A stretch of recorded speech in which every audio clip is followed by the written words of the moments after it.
नमस्कार प्यारे बच्चों, मैं जेपी सिंह स्वागत करता हूँ आपका केमिस्ट्री गुरुजी चैनल में।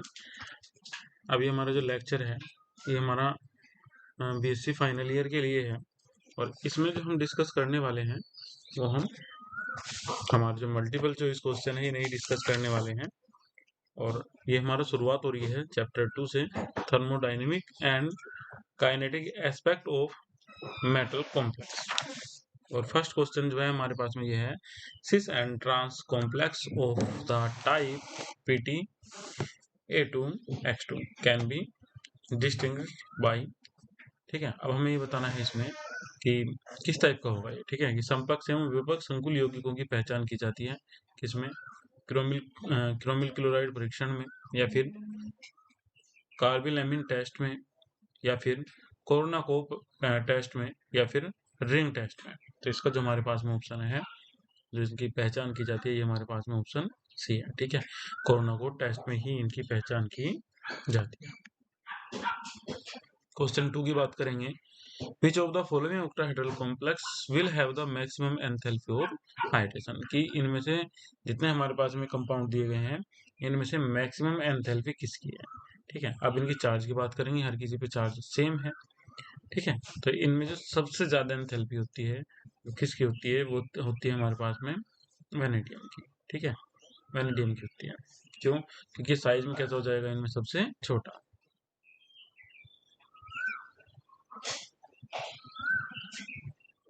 Mn में, Cr में और V में साइज में सबसे छोटा हो जाएगा। क्वेश्चन नंबर 3 की बात करेंगे, the stability of the complex does not depend upon, किसी संकुल यौगिक का स्थायित्व निम्न में से निर्भर नहीं करता है। किस पे निर्भर नहीं करता है?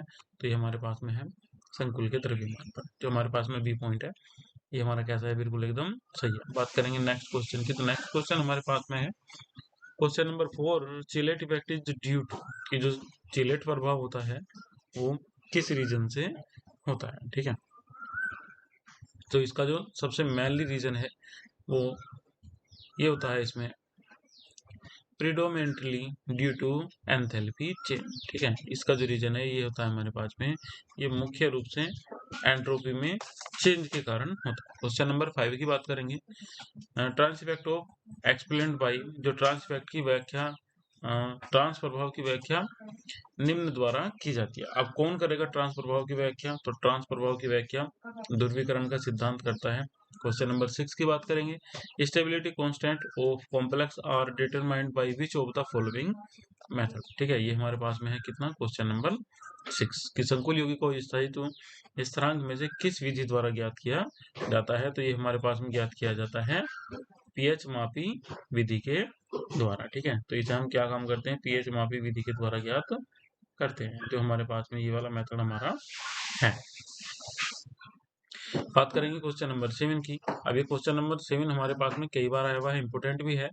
The stepwise stability constant K and overall stability constant beta are related as. ठीक है, तो इनमें क्या रिलेशन होता है? तो इसमें जो हमारे पास में बीटा एन होता है, क्वेश्चन नंबर 7 की बात करें तो ये बीटा एन हमारा इक्वल होता है K1 into K2 into K3 dot dot into Kn के। बात करेंगे क्वेश्चन नंबर 8 की, तो क्वेश्चन नंबर 8 में हमसे पूछा हुआ है, how many ions will be formed by CONH3 का होल 6 Cl3 माइनस। ठीक है, क्वेश्चन नंबर 8 है।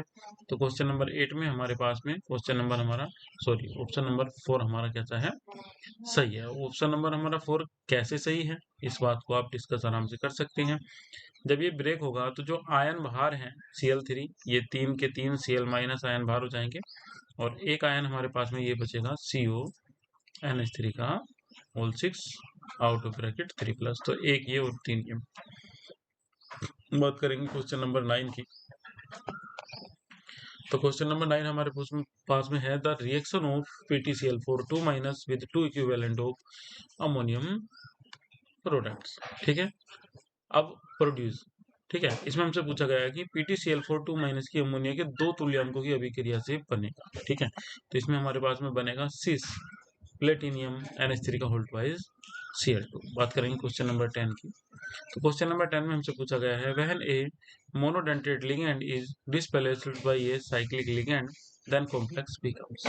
ठीक है, क्वेश्चन नंबर 10 हमारे पास में है, जब संकुल यौगिकों में एक दंतीय लिगेंड चक्रीय लिगेंड द्वारा विस्थापित होता है तो संकुल होगा कैसा होगा भाई, ये मोर स्टेबल हो जाएगा, अधिक स्थायी होगा, ठीक है, ज्यादा स्थायी हो जाएगा। बात करेंगे नेक्स्ट क्वेश्चन की। तो हमारे पास में नेक्स्ट क्वेश्चन है क्वेश्चन नंबर 11, और 11 क्वेश्चन में हमसे पूछा हुआ है लेबिला कॉम्प्लेक्स आर दोज, ठीक है, कि परिवर्ती संकुल वे होते हैं, कौन से होते हैं भाई परिवर्ती संकुल? परिवर्ती संकुल वे होते हैं जो लिगैंड का विनिमय होने थे, ठीक है, विच प्रीमिट एक्सचेंज ऑफ लिगैंड, ठीक है, जिनमें लिगैंड का विनिमय हो जाता है, वे हमारे क्या होते हैं? वे हमारे होते हैं परिवर्ती संकुल, ठीक है। अब हम बात करेंगे अपने नेक्स्ट टॉपिक की, सॉरी नेक्स्ट क्वेश्चन की। तो जो नेक्स्ट क्वेश्चन है हमारे पास में,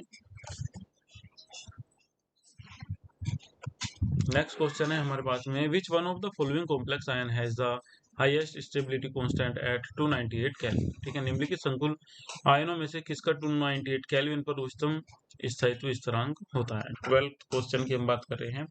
तो इनमें सबसे ज्यादा उच्चतम स्थिरांक होता है, ये हमारे पास में होता है डी का CdCN का होल 4। अब देखिए चार्ज तो हर किसी पे सेम है, ठीक है, और हर किसी में हमारे पास में क्या है? मेटल भी सेम, मगर इसमें जो लिगैंड है वो कैसा है? पर्पल है। क्वेश्चन नंबर 13 की बात करेंगे।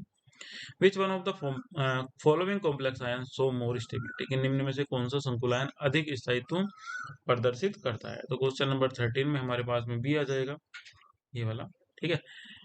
क्वेश्चन नंबर 14 की हम बात करेंगे, निम्न में से धातु आयन उच्चतर स्थायित्व स्थिरांक प्रदान करता है? क्वेश्चन नंबर 14, तो 14 में हमारे पास में कौन आ जाएगा?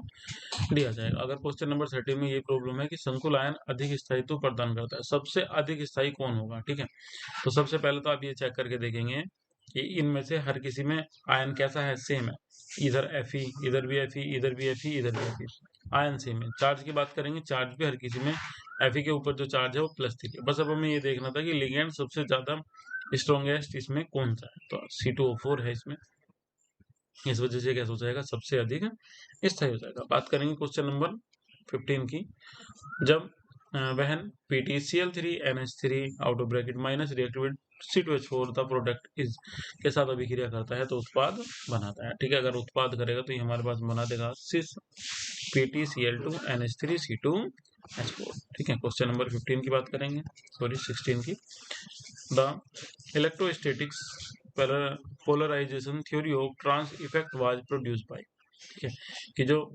इलेक्ट्रोस्टैटिक्स पोलराइजेशन की थ्योरी है उसे किसने प्रस्तावित किया था? क्वेश्चन नंबर 17 है। तो 17 में हमारे पास में इस थ्योरी को हमारे पास में दिया था हिटलर और लैंडन ने, ये हमारे पास में दो साइंटिस्ट थे जिन्होंने इस थ्योरी को दिया था। क्वेश्चन नंबर 17 की बात करेंगे, बाय ऑस्मोस मेथड में बी डिटरमाइंड, कि जो ऑस्मोस मेथड है, ठीक है, उससे क्या निर्धारित कर सकते हैं? ऑस्मोस की विधि द्वारा हम निर्धारित कर सकते हैं, क्या निर्धारित कर सकते हैं? ये हमारे पास में क्वेश्चन नंबर 17, ठीक है। तो इसमें हम क्या कर सकते हैं? संकुल आयन का संगठन कर सकते हैं, संकुल आयन का स्थायित्व ये भी कर सकते हैं, ए और बी दोनों, ठीक है, उपरोक्त में से कोई नहीं, ये नहीं है, बाकी हमारा कौन आ जाएगा? इसमें सी आ जाएगा, क्योंकि दोनों ही हमारे पास में मेथड जो है इनसे हम क्या काम कर सकते हैं? इसे डिटरमाइन कर सकते हैं, तो हमारा इसमें ऑप्शन सी सही रहेगा। क्वेश्चन नंबर 18 की बात करेंगे, the rate of substitution reaction of the metal complex depend upon, ठीक है, कि धातु संकुल यौगिकों के प्रतिस्थापन अभिक्रियाओं का वेग निर्भर करता है, ठीक है, तो किस पे निर्भर करता है? लिगेंड की नेचर पर, और नेचर ऑफ सोलवेंट, या फिर oxidation state of metal, all of this, ये सभी पे करता है। लिगेंड की प्रकृति पर भी, विलायक की प्रकृति पर भी, धातु की ऑक्सीकरण अवस्था पर भी, और उपयोग तो सभी पर भी, ठीक है, ये सभी पे निर्भर करेगा। बात करेंगे नेक्स्ट क्वेश्चन की। तो नेक्स्ट क्वेश्चन हमारे पास में क्वेश्चन नंबर 19 है। 19 क्वेश्चन हमारे पास में है, the correct order of ligand CnCl NH3 and Na2 और रिगार्डिंग ट्रांस इफेक्ट, इसके लिए सही क्रम है किसका? ट्रांसफर भाव का। तो इसके लिए जो हमारे पास में सही क्रम है वो यही है कि सबसे कम NH3, फिर Cl, फिर NO2 और फिर बाद में Cn। बात करेंगे क्वेश्चन नंबर 20 की। तो क्वेश्चन नंबर 20 में हमसे पूछा गया है, the metal ligand bond energy is release to, अब डैश दिया हुआ है स्टेबिलिटी, किस पे डिपेंड हमारा ये करेगा? तो ये थर्मोडायनेमिकली होता है हमारे पास में, तो थर्मोडायनेमिक लिख देंगे, तापीय ऊर्जा, ठीक है। धातु लिगेंड आबंध ऊर्जा तापीय गति स्थायित्व से संबंधित है। क्वेश्चन नंबर 21 की बात करें, the transition state in the sublimation reaction of A square planar complex is geometric, ठीक है, वर्गाकार समतलीय संकुल यौगिक के प्रतिस्थापन अभिक्रिया में संक्रमण अवस्था की ज्यामिति होती है। ठीक है, क्वेश्चन नंबर है हमारे पास में 21। तो किस टाइप की होती है? ये हमारे पास में होती है त्रिभुजीय द्विपैरामिड। ठीक है, ट्राइजोनल बाइपैरामिड। फिर बात करेंगे क्वेश्चन नंबर 22 की। विच of the following ions from most stable complex. अब इनमें से सबसे ज्यादा मोस्ट स्टेबल कॉम्प्लेक्स हमारे पास में कौन सा है? तो Cu सेकंड आ जाएगा हमारे पास में। क्वेश्चन नंबर 23 में Ti(H2O6) 3+ is purple since is absorbed और कलर विजिबल रीजन। अब 23 में हमसे पूछ लिया गया है का बैंगनी रंग होता है क्योंकि यह दृश्य क्षेत्र के किस रंग को अवशोषित कर लेता है। ठीक है, तो अपने पूरक रंग को अवशोषित करेगा तो बैंगनी है तो किस रंग को अवशोषित कर लेगा? ये हरे रंग को। ठीक है, और बैंगनी रंग का दिखाई देगा। Trans effect can be explained by. अब ट्रांस इफेक्ट को समझाया जा सकता है। ठीक है, क्वेश्चन नंबर 20 और समझाया सकता है ध्रुवीकरण सिद्धांत के, आयनिक सिद्धांत के, पाई सिद्धांत के और ए और सी दोनों के। ठीक है, तो इसमें हमारे पास में जो आयनिक सिद्धांत है हम इससे इसे नहीं समझा सकते हैं, ए और सी दोनों से हम इसे समझा सकते हैं। तो इसमें हमारे पास में ऑप्शन डी हमारा सही है। क्वेश्चन नंबर 25 की हम बात करेंगे। The electronics polarization theory of trans effect was proposed by 25 fifth question में हमारे पास में जो इसका ऑप्शन आ जाएगा हमारे पास में जाएगा ग्रीनबर्ग। ठीक है, कि किसने ट्रांस प्रभाव का स्थिर वैद्युत ध्रुवीकरण सिद्धांत दिया था? ग्रीनबर्ग ने दिया था। 26 की बात करेंगे। The trans effect of NO2 minus CO and OH minus is in the following order. अब हमें ऑर्डर बताना था। ठीक है, किसका? NH2 माइनस का, CO का और OH माइनस का। क्वेश्चन नंबर 26 में तो इनका जो ऑर्डर होगा कुछ इस टाइप का होगा जो हमने पॉइंट नंबर सी दिया हुआ है। चलिए 27 की बात करेंगे। अभी हमारे पास में क्वेश्चन रिपीटेशन में आ गया है। ठीक है, तो इस बार देखिएगा बी पॉइंट हमारा सही है। फिर बात करेंगे नेक्स्ट क्वेश्चन की। Which has the strongest trans effect among the following. की इनमें से सबसे ज्यादा, ठीक है, निम्न में से किसका सबसे ज्यादा ट्रांस प्रभाव होता है? ठीक है, तो सबसे ज्यादा जो ट्रांस प्रभाव होता है वो किसका होता है? Cn माइनस का। नेक्स्ट क्वेश्चन की बात करेंगे 29 की। The activated complex formed in ligand substitution reaction in square plane complex has coordination number. समतल वर्गाकार जटिल यौगिकों की लिगैंड प्रतिस्थापन अभिक्रिया में बने हुए माध्यमिक सक्रिय जटिल यौगिक की उपसह संयोजन संख्या होती है, कितनी होगी? तो इसका ऑप्शन हमारे पास में है 5। ठीक है, इनकी जो संख्या होगी वो कितनी होगी? 5 होगी। 30 की बात करेंगे। The ligand sublimation reaction in square planar complex proceed bye. समतल वर्गाकार जटिल यौगिकों की लिगैंड प्रतिस्थापन अभिक्रिया अग्रसर होती है।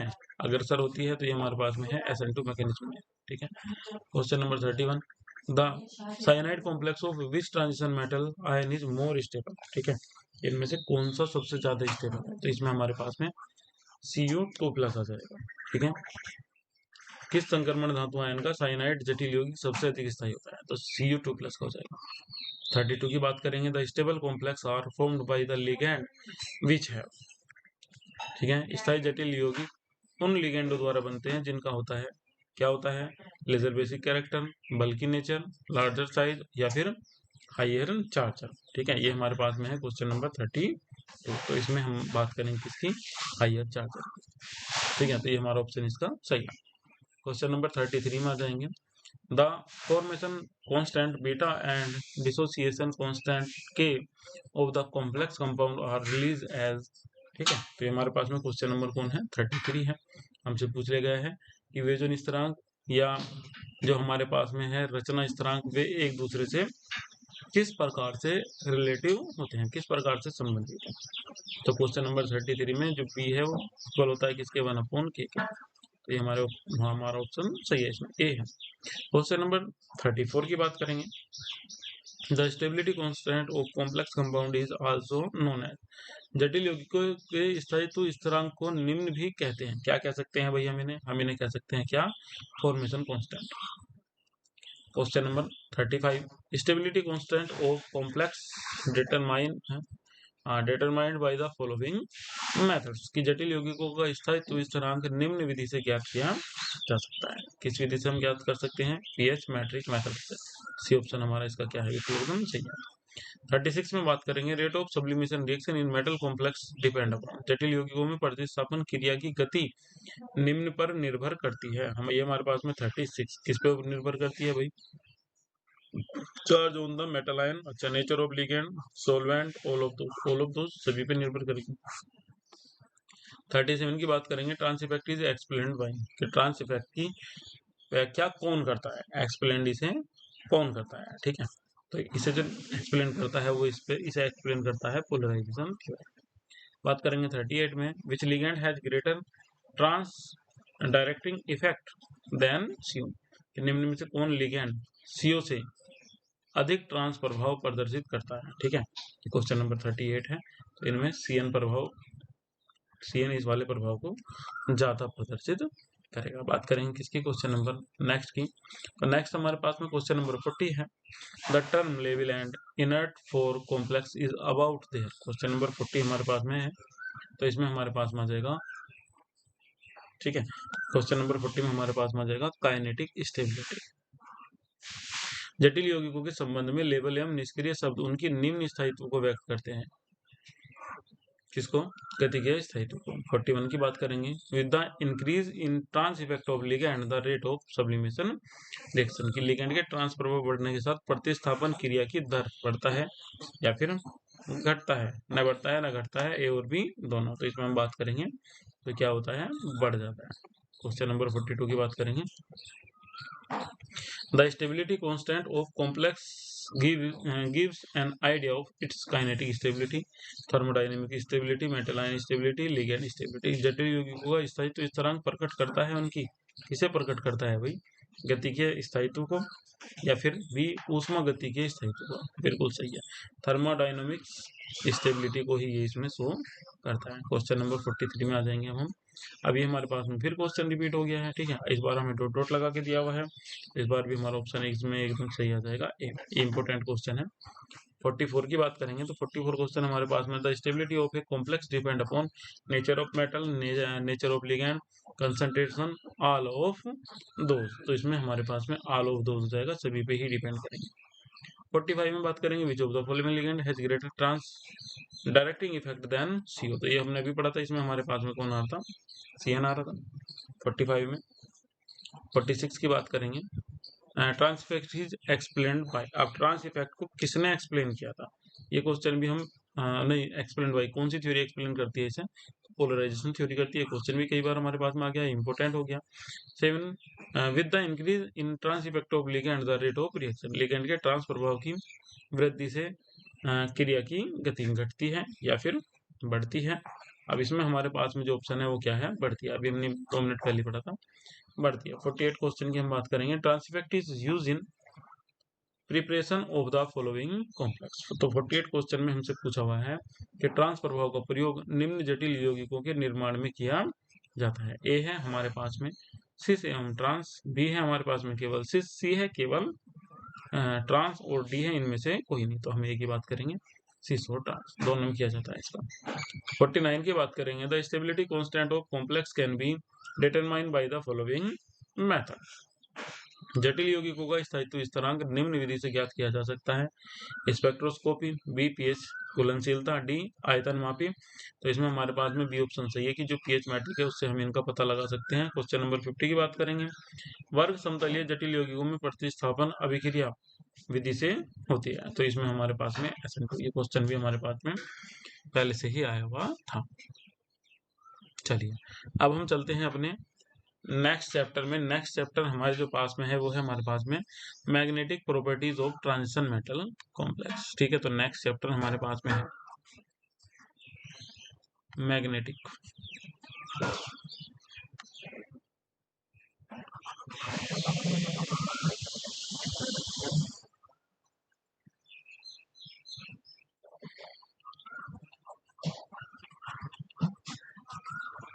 मैग्नेटिक प्रॉपर्टीज ऑफ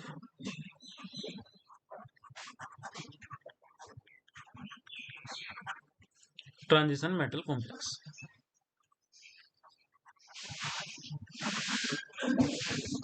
ये है हमारे पास में चैप्टर नंबर 3। अब चैप्टर नंबर 3 के क्वेश्चन की बात करें, क्वेश्चन नंबर 1 हमारे पास में है क्यूरी वाइज नियम का गणितीय रूप है। अब क्यूरी वाइज गणितीय नियम का जो रूप है हमारे पास में, हमें इसमें फॉर्मूले मिले हुए हैं, जो m = c/t - क्यू, या फिर जो equal to C upon T plus Q, या फिर जो M equal to C in bracket T plus Q, तो उपरोक्त में से कोई नहीं। तो इसका जो हमारे पास में फॉर्मूला है ये हमारा फर्स्ट वाला ही है, ये जो है M equal to C upon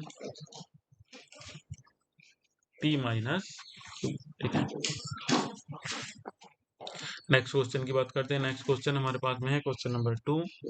निम्न में से कौन सा संकुल आयन का कमरे के तापमान पर सर्वाधिक चुंबकीय आघूर्ण होगा? Amongst the following the complex ion which have the highest magnetic moment at room temperature. तो इसमें जो हमारे पास में होगा ये हमारे पास में आ जाएगा बी।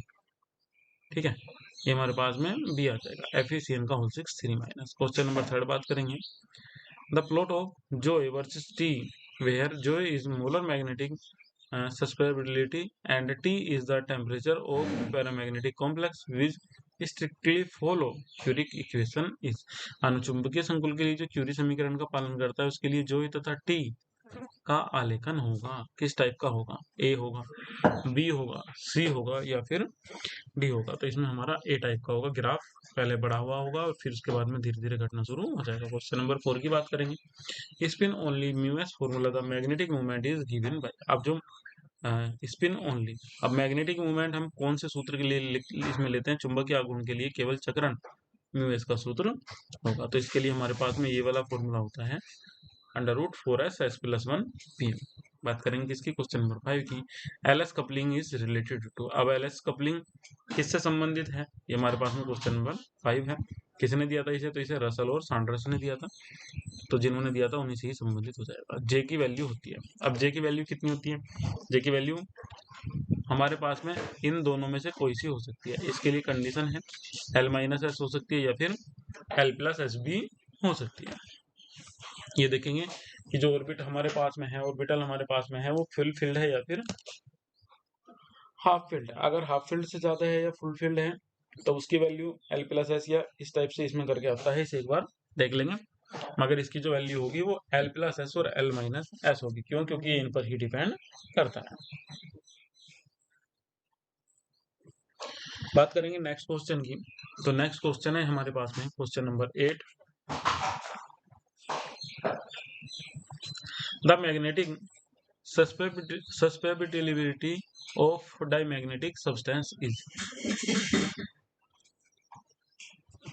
प्रतिचुंबकीय पदार्थों की चुंबकीय सुग्राहिता होती है, कैसी होती है? Large and negative, large and positive, small and negative और स्मॉल एंड पॉजिटिव। ठीक है, तो यहाँ हमारे पास में सस्पेक्टेबिलिटी की बात यहाँ पर हमसे की गई है। तो क्वेश्चन नंबर 8 में जो हमारा है वो स्मॉल और नेगेटिव आ जाएगा। ठीक है, कि चुंबकीय पदार्थों की चुंबकीय सुग्राहिता होती है कम एवं ऋणात्मक। और की बात करेंगे 9 की। 14n the S and L values respectively are. अब हमसे वैल्यू पूछ ली गई है क्वेश्चन नंबर 9 में, किसकी? S की और L की। जब इसका एटॉमिक मास कितना है? 14 है। परमाणु भार 14n के लिए S तथा L के मान है क्रमशः। तो इसमें जो हमारे पास में जब हम इसके मान निकालेंगे तो 3/2 और 0 इसमें हमारे पास में आ जाएगा। क्वेश्चन नंबर 10 की बात करेंगे। ठीक है, the complex that show the orbital contribution to the magnetic movement is. अब मैग्नेटिक मूवमेंट इसमें से क्या है? ऑर्बिटल योगदान दर्शाता है, वह है हमारे पास में कौन सा? इसमें हमारे पास में सी है, CO2 का होल 6 आउट ऑफ ब्रैकेट 2+। कुछ क्वेश्चन के आंसर मैंने आपको बताए हुए हैं, उनसे ही हम बार बार अंदाजा लगाएंगे। अब इसमें हमारे पास में कोबाल्ट आ रहा है। ठीक है, अब यहाँ कोबाल्ट की अगर ऑक्सीडेशन स्टेट चेक करेंगे कितनी है? +2। Cu की कितनी है? +2। Cr की कितनी है? +2। Ni की भी हमारे पास में कितनी है? +2। मगर जब हम देखेंगे इसके इलेक्ट्रॉन्स चले जाएंगे तो ये देखेंगे किसके ऑर्बिटल में कितने d इलेक्ट्रॉन्स बचे हुए हैं। क्वेश्चन भी ये कि संकुल जो चुंबकीय आघूर्ण में ऑर्बिटल योगदान दर्शाता है। 11 क्वेश्चन है हमारे पास में। Substance will be diamagnetic if the magnetic permeability mu of the medium is. कोई पदार्थ प्रतिचुंबकीय होगा यदि माध्यम की चुंबकीय पारगम्यता म्यू निम्न होगी। ठीक है, कौन सी होगी भाई? हमारे पास में बी होगी, अगर म्यू << होगा किससे? 1 से। Question number 12, which of the following free ions has minimum magnetic movement. ठीक है, इनमें से किसका सबसे कम चुंबकीय आघूर्ण होगा? तो स्कैंडियम का होगा। क्वेश्चन नंबर 13 कैसे होगा? एक इलेक्ट्रॉन देख लेंगे, जो अनपेयर्ड इलेक्ट्रॉन होते हैं वे देख लेंगे, और अनपेयर्ड इलेक्ट्रॉन से ही इसका काम हो जाएगा, ठीक है, क्योंकि फॉर्मूला अनपेयर्ड इलेक्ट्रॉन पर ही बेस होता है। Intensity of magnetization may be given है, whole strength area, magnetic movement value both A and B, none of the, ठीक है। अब इसकी हम बात कर रहे हैं किसकी, क्वेश्चन नंबर 13 की। तो क्वेश्चन नंबर 13 में हमारे पास में जो सी है बोथ ए एंड बी, ये हमारा क्या है, इसमें सही है। पोल सामर्थ्य, क्षेत्रफल और चुंबकीय आघूर्ण या फिर आयतन, ठीक है। चुंबकन की तीव्रता को दिया जा सकता है, जैसे कि अब इन दोनों फॉर्मूले से हम इसे शो कर सकते हैं। क्वेश्चन नंबर 14 है, ferromagnetic substance behave as simple paramagnetic, कि जो फेरोमैग्नेटिक पदार्थ होते हैं वे सामान्य चुंबक अनुचुंबकियों की भांति व्यवहार करता है। अब क्वेश्चन नंबर 14 की बात करेंगे तो क्वेश्चन नंबर 14 में हमारे पास में है क्यूरी तापमान, एबो क्यूरिक टेम्परेचर। क्वेश्चन नंबर 15 में आ जाइएगा, select the correct statement among the following. Question number 15 में हमारे पास में है इसमें डी, ठीक है। Diamagnetization result from the partial alignment of permanent magnetic movement. चलिए नेक्स्ट क्वेश्चन में चलते हैं, क्वेश्चन नंबर 16 में, when a diamagnetic substance is placed in a magnetic field of strength h, the field is the substance become, और इसमें हमारे पास में होता है less than h। Question number 17 में बात करेंगे, h से कम होता है जब एक प्रतिचुंबकीय पदार्थ को इस सामर्थ्य के चुंबकीय क्षेत्र में रखते हैं तो पदार्थ में क्षेत्र हो जाता है h से कम। क्वेश्चन नंबर 17 में देखेंगे, the measurement of magnetic movement does not predict the following, चुंबकीय आघूर्ण का मापन निम्नलिखित की भविष्यवाणी नहीं करता है। क्वेश्चन नंबर 17 किसकी नहीं करेगा, सी, पदार्थ सफेद है या फिर रंगीन है, कलरलेस है या फिर कलरफुल है, इस बात को नहीं बताता है। The susceptibility of A diamagnetic materials is essentially independent of temperature, ठीक है। प्रतिचुंबकीय पदार्थों की सुग्राह्यता आवश्यक रूप से तापमान से मुक्त होती है, कब, बहुत उच्च तापमान पर, बहुत कम तापमान पर, या जबकि इलेक्ट्रॉनिक विन्यास तापमान से स्वतंत्र हो, या फिर सभी अवस्थाओं पर, ठीक है। तो इसमें जो हमारे पास में आएगा बी ऑप्शन आ जाएगा, बहुत कम तापमान 10 के क्रम पर। क्वेश्चन नंबर 19 में आ जाइएगा, विच one of the following is not correct for the goes method for the determination of magnetic susceptibility. अब क्वेश्चन नंबर 19 में हमसे पूछ लिया गया है कि चुंबकीय सुग्राह्यता निर्धारण के लिए गॉस की विधि के लिए निम्न में से कौन सा ठीक है। तो इनमें से हमारे पास में जो सी है, चुंबकीय विषयात्मक रसिकता का निर्धारण किया जा सकता है, ये हमारा क्या है, इसमें सही है। क्वेश्चन नंबर 20 की बात करेंगे तो क्वेश्चन नंबर 20 में है, effective magnetic movement mu effective में बी गिवन एज फॉलोज। अब ये किस टाइप से हमें दिया जाता है, तो ये हमारे पास में जो ए है, mu effective equal to 2.8 in bracket जो है पी अपॉन एम टी 1/2 इस वाले फॉर्मूले से दिया जाता है। 21 में which is the correct formula of calculating, formula है of calculating total magnetic movement, mu S plus L. अब क्वेश्चन नंबर 21 में हम बात कर रहे हैं तो 21 में जो हमारा आंसर है वो कौन है, हमारा D, mu S L equal to हमारा होता है √4s s plus 1 plus L plus 1, ठीक है। तो ये हमारा जो इसमें डी है, ये हमारा ऑप्शन इसका सही है। बात करेंगे किसकी, क्वेश्चन नंबर नेक्स्ट की। नेक्स्ट क्वेश्चन हमारे पास में है 22, विच of the following has magnetic movement 5.92। अब ये डिपेंड करता है किसमें, अयुग्मित इलेक्ट्रॉनों पर, किसके होंगे क्वेश्चन नंबर 22 में, तो इसके पास में जो निकल के आएगा, ये निकल के आएगा Fe3+ का। 33 की बात करेंगे, paramagnetic substance is a magnetic field experience, चुंबकीय क्षेत्र में अनुचुंबकीय पदार्थ की होती है भार में कमी, भार में वृद्धि, भार में कोई परिवर्तन नहीं, उपरोक्त सभी। तो इसमें हमारे पास में भी आ जाएगा कि इसमें क्या हो जाता है, इसके भार में वृद्धि, क्योंकि क्यों अलग से फोर्स लगाता है उसे जकड़े रखने के लिए। Fe2O4 is diamagnetic, paramagnetic, ferromagnetic या फिर फेरी मैग्नेटिक। जो Fe2O4 हमारे पास में है, ये हमारा किस टाइप का होता है, ये हमारा फेरी मैग्नेटिक टाइप का होता है। 25 की बात करेंगे, mu spin magnetic moment only formula is given by the following. Mu चक्रण चुंबकीय आघूर्ण सूत्र द्वारा प्रदर्शित होता है, इनमें से कौन सा प्रदर्शित होता है, ठीक है। तो 25 में हमारा जो ऑप्शन है वो कौन सा है, सी। 26 की बात करेंगे, substance which is attracted in a magnetic field, इस चुंबकीय क्षेत्र में आकर्षित होने वाला पदार्थ होता है। कोई पदार्थ ऐसा होता है चुंबकीय क्षेत्र में जो आकर्षित हो जाता है, तो वो हमारे पास में कौन होता है, पैरामैग्नेटिक तो होता है, जिसे हम क्या बोलते हैं, अनुचुंबकीय। Question number 17, the value of magnetic movement of 2 unpaired electrons will be. Question number 27 है हमारे पास में, द एकमित इलेक्ट्रॉन के लिए चुंबकीय आघूर्ण का मान होगा। तो इसके लिए हमारे पास में जो मान होगा वो कितना होगा 2.84। 28 a substance will be diamagnetic if the magnetic permeability mu of the medium is. अब ये क्वेश्चन रिपीट हमारे पास में हुआ है, म्यू लेस देन कितना होता है हमारे पास में 1, इसमें हमारे पास में बी है। 29 में बात करेंगे L S coupling is related to, ये हमारे पास में फिर रिपीट हो गया रसल और सैंडर्स से। क्वेश्चन नंबर 30 में बात करेंगे which of the following complex is paramagnetic. अब इनमें से कौन सा कॉम्प्लेक्स हमारे पास में क्या है, पैरामैग्नेटिक है। तो इनमें से हमारे पास में जो पैरामैग्नेटिक कॉम्प्लेक्स है वो हमारे पास में बी है, NiCl का होल और 2 माइनस। ठीक है, ये सारे के सारे क्या है, और बाकी सारे के सारे क्या है, डायमैग्नेटिक। अनुचुंबकी के लिए हमसे पूछ रहा है। ठीक है, नेक्स्ट क्वेश्चन की बात करेंगे 31 की, which is not the ferromagnetic metal, कि इनमें से कौन सा फेरोमैग्नेटिक मेटल नहीं है, जितने ये हमें मिले हुए इसमें है। तो ये Fe भी है, CO भी है, Ni भी है, मगर CO इस टाइप का नहीं है हमारे पास में। ठीक है, बात करेंगे अपनी किसकी, नेक्स्ट क्वेश्चन की। तो जो हमारे पास में नेक्स्ट क्वेश्चन है हमारे पास में 32, the magnetic susceptibility of diamagnetic substance is. अब इसमें हमने क्या पढ़ा था, कम और ऋणात्मक पढ़ा था। ये क्वेश्चन हमसे भी पूछा गया था जस्ट थोड़ी देर पहले। ठीक है, तो इसमें हमारे पास में आ जाएगा कम और ऋणात्मक। ठीक है, स्मॉल एंड नेगेटिव। 33 की बात करेंगे, substance which is attract in a magnetic field is. ठीक है, कि चुंबकीय क्षेत्र में आकर्षित होने वाला पदार्थ होता है। तो कौन होता है, अनुचुंबकीय होता है।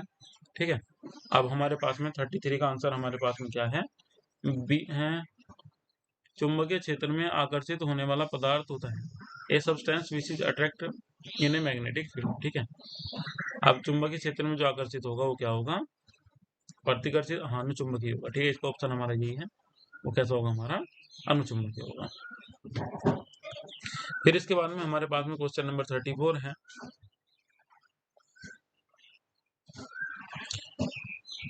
34 में हमें दिया हुआ है the unit of magnetic movement is, कि जो यूनिट होती है किसकी, मैग्नेटिक मूवमेंट की, वो कौन सा होता है, चुंबकीय आघूर्ण की इकाई होती है कौन, Bohr magneton, Bohr magnet, Bohr magnetic, Bohr angstrom. तो इसमें हमारे पास में जो 34 है इसमें हमारे पास में जाएगा ए बोर मैग्नेट्रॉन होता है। ठीक है, 35 की बात करेंगे, substance will be diamagnetic if the magnetic permeability mu of the medium is, या म्यू लेस देन 1। ठीक है, तो ये हमारे पास में 35 वाले में 36 की बात करेंगे, विच is the formula of calculating spin only magnetic movement, कि केवल स्पिन चुंबकीय आघूर्ण की गणना हेतु कौन सा सूत्र प्रयुक्त किया जाता है, केवल स्पिन। ठीक है, तो ये क्वेश्चन भी हमारे पास में रिपीटेशन में आया हुआ है, तो इसमें हमारे पास में ऑप्शन कौन सा है, बी है। बात करेंगे क्वेश्चन नंबर 37 की, the magnetic movement of an ion is 4.90 pm it may be. अब किस आयन का चुंबकीय आघूर्ण 4.90 pm होता है, ये आयन हो सकता है। आप अयुग्मित इलेक्ट्रॉन निकालने सीख लीजिएगा और इस फॉर्मूले को भी याद रखिएगा। तो इसमें जो हमारे पास में है वो कौन है, सी है, कोबाल्ट +3। 38 की बात करेंगे, if the magnetic movement of an ion is 3.87 pm the total number of unpaid electron will be. तो इसके 3.87 है, तो इसमें कितना आ जाएगा हमारे पास में, इसमें हमारे पास में आ जाएगा, यदि किसी आयन का चुंबकीय आघूर्ण 3.87 bm है तो उसमें अयुग्मित इलेक्ट्रॉनों की संख्या होगी। अब ये फॉर्मूला आपके पास में है, इस फॉर्मूले से आप इसे खुद ही निकाल के देखिएगा, n+2। ठीक है, इससे आप निकाल लेंगे, निकालने के बाद में देखिएगा कितना आता है कितना नहीं। ठीक है, तो मेरे विचार से इसमें कितना आ जाएगा, इसमें 3 आ जाएगा, निकालने के देखिएगा इसे। 39 की बात करेंगे हम, विच कॉम्प्लेक्स इज पैरामैग्नेटिक, ये इनमें से कौन सा क्या है, अनुचुंबकीय है 39 वाले में। तो इसमें हमारे पास में ये फर्स्ट वाला है। फिर क्वेश्चन नंबर 40 में हम बात करेंगे विच कॉम्प्लेक्स इज डायमैग्नेटिक, अब इनमें से कौन सा प्रतिचुंबकीय है। ठीक है, तो इनमें से प्रतिचुंबक भी हमारे पास में पहले वाला ही है। 41 में आ जाइएगा, magnetic susceptibility for vacuum is, 41 है हमारे पास में। तो 41 में कितनी होती है, सुग्राहिता कितनी होती है, 0 होती है। 42 की बात करेंगे, the spin only mu s and spin plus orbitals mu s plus L magnetic movement of CrCl6 3 - r respectively, कि CrCl6 3 के चक्रण मात्र म्यूएस तथा चक्रण plus orbital mu s plus L चुंबकीय आघूर्ण होते हैं, कितने होते हैं, 3.87 और 5.2 pm। ठीक है, तो ऑप्शन यही हमारा इसका सही है। अब हम बात करेंगे किसके, अपने नेक्स्ट चैप्टर की। नेक्स्ट चैप्टर हमारे पास में यूनिट 2 से ही है और ये हमारे पास में है चैप्टर नंबर 4। चैप्टर नंबर 4 हमारे पास में है इलेक्ट्रॉनिक स्पेक्ट्रा।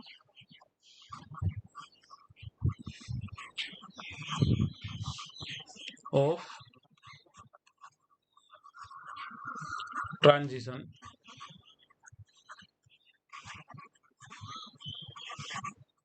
Metal complex. ठीक है, ये हमारे पास में है चैप्टर नंबर 4। अब हम इसके क्वेश्चन करना शुरू करते हैं।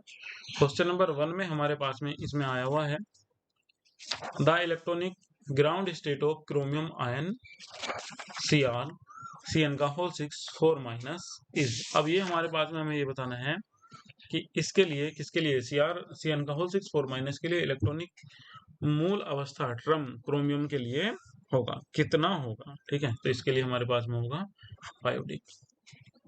नेक्स्ट क्वेश्चन की बात करेंगे the number of microstatics for p3 electronic configuration is. तो इसमें हमारे पास में होगा c, इसके लिए हमारे पास में वैल्यू कितनी आ जाएगी 20 आ जाएगी। If l equal to 0 the ground state term will be. अब क्वेश्चन नंबर 3 है, 3 में हमारे पास में कितना आ जाएगा a आ जाएगा। 4 की बात करेंगे इफ द वैल्यू ऑफ, ठीक है, यदि l बराबर 0 है तो मूल अवस्था पद होगा कौन होगा s होगा। अब अगर मूल अवस्था पद निकालने में आपको कोई प्रॉब्लम है तो मूल अवस्था पद तो बहुत इजी होता है। l इक्वल टू आपने रख दिया 0 1 फिर 2 फिर 3 फिर 4 फिर 5 इस टाइप से। तो आप यहाँ से शुरू करेंगे 0 के लिए s, p के लिए 1 और 2 के लिए d, 3 के लिए s p d f g h i इस टाइप से हो जाएगा। ठीक है, तो अगर 0 आया हुआ है तो s हो जाएगा। ठीक है, बात करेंगे नेक्स्ट क्वेश्चन की। तो नेक्स्ट क्वेश्चन हमारे पास में है 4 यदि परिणामी चक्रण क्वांटम संख्या का मान s है तो चक्रण गुणवत्ता का सूत्र होगा। अब चक्रण गुणवत्ता का जो सूत्र होता है ये भी फिक्स होता है।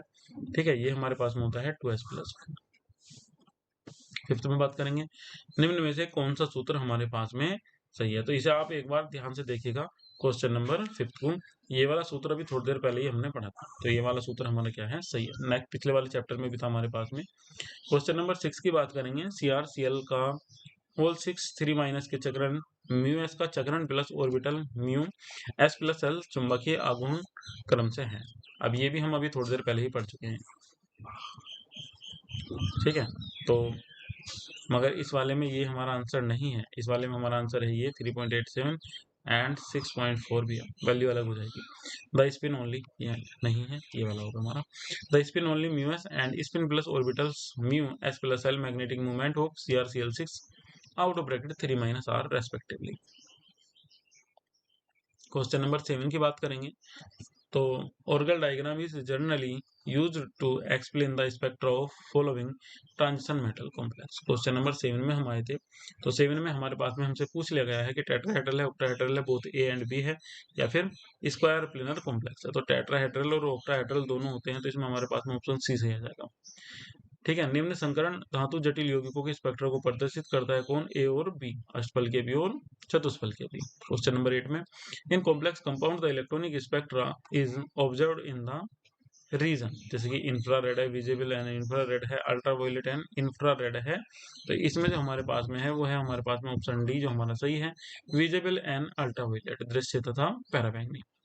ठीक है, कि पूछ रहा है कि कौन सा क्षेत्र होता है, क्षेत्र लिखवाए हुए हैं, वहां से आप अपने नोट्स में से भी कवर करेंगे। The complementary colour of the blue is, ठीक है, कि नीले रंग का पूरक कलर होता है। अब पूरक कलर हमें बताना है, इसमें नीले रंग का पूरक कलर कौन होता है, पीला होता है, नीला पीला। ठीक है, फिर इसके बाद में हमारे पास में क्वेश्चन नंबर कौन है 10 है। अब 10 में है जब 10 DQ value of the TiO3 ion is, अब के लिए 10 DQ का मान होगा। अब 10 DQ का मान कितना होगा, क्वेश्चन नंबर डी में हमारे पास में 10 DQ की वैल्यू हमारे पास में इसमें हो जाएगी 20,300 सेंटीमीटर इनवर्स। 11 में बात करेंगे for the same ligand field energy level Orgel diagram for the following pair of configuration will be reverse to each other. ठीक है, क्वेश्चन नंबर 11 में हमसे पूछ लिया गया है समान लिगेंड क्षेत्र में किस विन्यास जोड़े का ऊर्जा स्तर आर्गल क्षेत्र एक दूसरे के विपरीत होता है। तो इसमें हमारे पास में है D1 और D9 का, इनका एक दूसरे से अपोजिट होता है। ठीक है, 12 में चलेंगे ground stage is known as की मूल अवस्था कहलाती है अधिकतम अवस्था या फिर न्यूनतम अवस्था, कोई भी मान हो सकता है, अप्रोक्सीमेटली कोई नहीं, तो ये अधिकतम बहुलकता वाली अवस्था हमारी कहलाती है। क्वेश्चन नंबर 13 में चलेंगे विच one of the following does not show DD transition, कि निम्न में से कौन सा DD संक्रमण प्रदर्शित नहीं करता है। तो इनमें से जो DD संक्रमण प्रदर्शित नहीं करता है वो CrO4 2- है। क्यों, ठीक है, क्योंकि ये हमारे पास में कोई भी कॉम्प्लेक्स कंपाउंड नहीं है। 14 की बात करेंगे। 4 Laporte electronic transition the essential is कि लैपोर्ट इलेक्ट्रॉनिक संक्रमण के लिए आवश्यक है, क्या आवश्यक है कि जो डेल्टा एल है वो कितना होना चाहिए, +-1 होना चाहिए। चलिए क्वेश्चन नंबर 15 में बात करेंगे। In which series the ligands are arrange in increasing order their field strength कि किसी श्रेणी में लिगेंड्स को उनके बढ़ते क्षेत्र बल के आधार पर व्यवस्थित किया गया है। फोटो रासायनिक श्रेणी, स्पेक्ट्रोमिति श्रेणी, विद्युत रासायनिक श्रेणी या फिर लिगेंड श्रेणी। क्वेश्चन नंबर 15 में हम बात करेंगे तो इसमें हमारे पास में होता है स्पेक्ट्रोकेमिकल सीरीज, ठीक है, स्पेक्ट्रोमेट्री श्रेणी, ये हमारा इसमें सही है। 16 की बात करेंगे। Vibrational spectra of the compounds is observed in the range कि यौगिकों का कंपनीय स्पेक्ट्रा परिसर में अवलोकित होता है। ठीक है, तो कितना होता है, ये हमारा होता है 7600 से 6 गुना 10 की पावर 6 एंगस्ट्रॉम। क्वेश्चन नंबर 17 में बात करेंगे। Paramagnetic ion MnO4- is dark violet is colour, it is due to. अब इसका डार्क वोयलेट कलर होता है किस रीजन से, क्योंकि ये क्या शो करते हैं, चार्ज ट्रांसफर, ठीक है, ये आवेश स्थानांतरण प्रदर्शित करता है। तो ये हमारा ऑप्शन इसमें कौन सा आ जाएगा, सी। क्वेश्चन नंबर 18 की बात करेंगे। The colour of the metal ion depend upon धातु आयन का कलर निर्भर करता है संकुल की ज्यामिति पर, लिगेंड की प्रकृति पर, लिगेंड की संख्या पर। तो ये इन सभी पे ही निर्भर करता है, तो इसमें हमारे पास ऑप्शन आ जाएगा ऑल ऑफ दोज। 19 की बात करेंगे। The colour of the compound may be due to the following कि जो कलर होता है कंपाउंड्स का वो इनमें से किस पर निर्भर कर सकता है, किसके कारण होता है। तो अभी हमने पढ़ा था डी संक्रमण के कारण होता है, क्यों, क्योंकि हम डी ही इसमें बार बार पढ़ रहे हैं। फिर हमने देखा एफ संक्रमण होता है तो एफ विलोप में होगा, इनके कारण भी होगा। सी ध्रुवण के कारण भी होगा, तो इसमें जो हमारे पास में ऑप्शन डी है ऑल ऑफ दोस, ये वाला हमारा ऑप्शन इसमें आ जाएगा। क्वेश्चन नंबर 20 की बात करेंगे। ये क्या नाम से D8 अभिविन्यास के लिए G का मान, सॉरी J का मान होगा। तो इसमें जो J का मान होगा वो J का मान हो सकता है कितना, 432, क्योंकि D8 हमारे पास में इलेक्ट्रॉनिक कॉन्फ़िगरेशन है।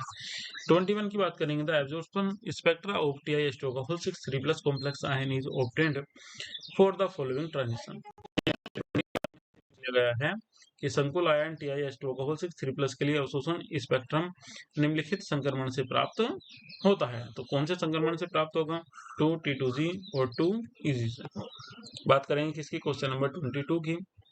The complex ion CuNH3 for 2+ is blue in color because it absorb color of visible region। अभी क्वेश्चन हमसे रिपीटेशन में आ गया है कि संकुल आयन CuNH3 for 2+ नीले रंग का होता है क्योंकि यह दृश्य परिसर के किस रंग को अवशोषित कर लेता है। 22 में हमसे ये पूछ लिया गया है कि किस रंग को अवशोषित कर लेता है, तो ये नारंगी रंग को अवशोषित कर लेता है, नारंगी पीला बोल सकते हैं आप इसे, ठीक है।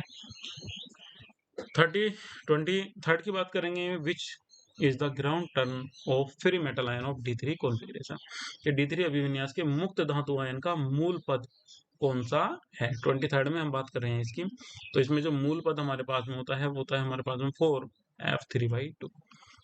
24 में बात करेंगे। The value of S for Cr third ion is, अब S की वैल्यू हमें इसमें काउंट करनी है, तो S की वैल्यू हमारे पास में होती है 3/2।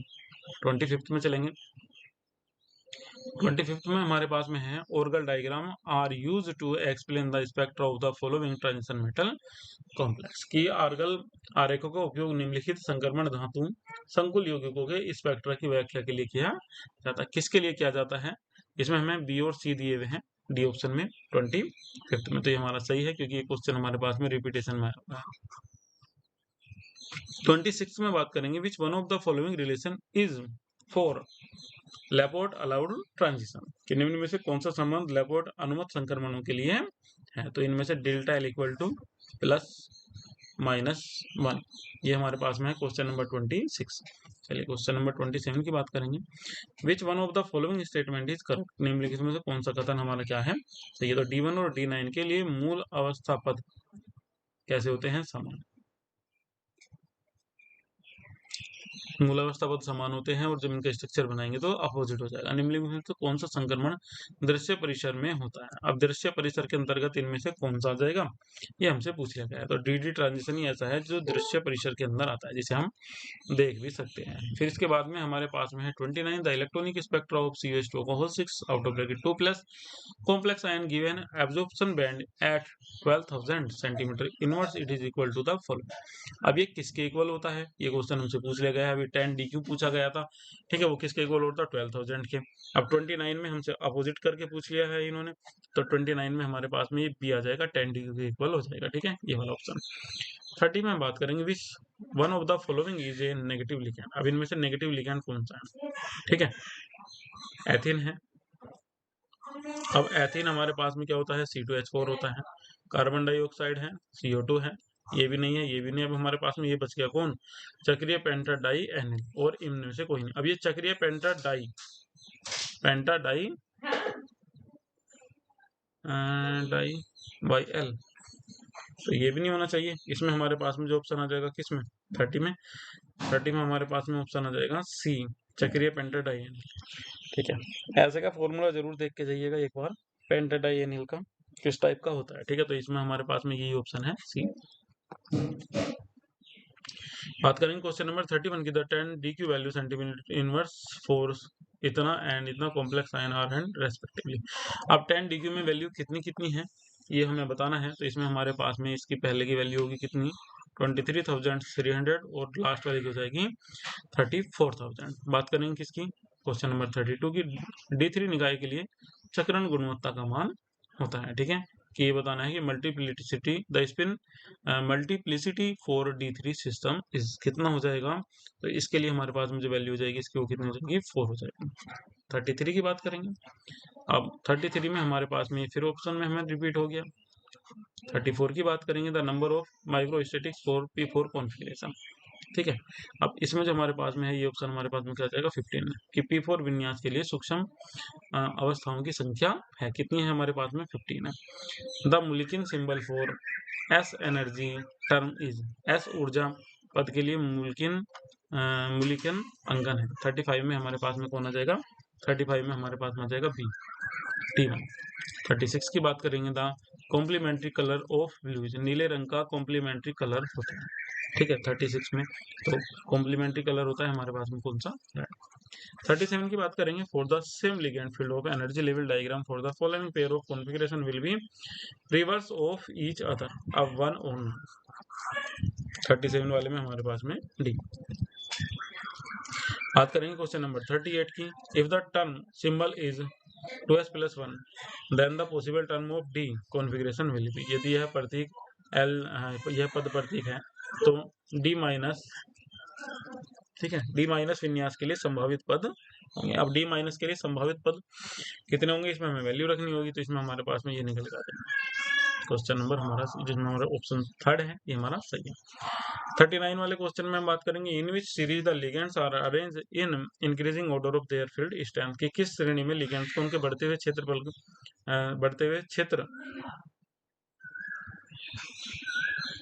बल के आधार पर व्यवस्थित किया गया है, कौन से में। अब इसमें हमारे पास में जो ऑप्शन आ जाएगा 39 वाले में, ये हमारे पास में आ जाएगा B, जो स्पेक्ट्रोकेमिकल सीरीज है, ठीक है, इससे। अब हम बात करने वाले हैं अपने नेक्स्ट क्वेश्चन की। नेक्स्ट क्वेश्चन हमारे पास में कौन सा है, क्वेश्चन नंबर हमारे पास में है 40, 10 DQ value for the TiO 6 3+ ion is. अब ये क्वेश्चन हमारे पास में रिपीटेशन में नहीं आया है, इसे हम दोबारा से लगा देंगे। ये हमारे पास में होता है 20,300, रिपीटेशन में ही है, ठीक है, रिपीट हुआ है ये भी हमारे पास में। 41 की बात करेंगे, if the value of resultant spin quantum number is S then the spin multiplicity is given by the formula. अब इसके लिए हमारे पास में कौन सा फॉर्मूला होता है, 2s+1 का होता है। 41 वाले में चेक कर लेते हैं, तो 41 वाले में ये फॉर्मूला हमारे पास में वापस आ गया है। यदि परिणामी चक्रण क्वांटम संख्या S है तो चक्रण गुणवत्ता का सूत्र होगा 2s+1।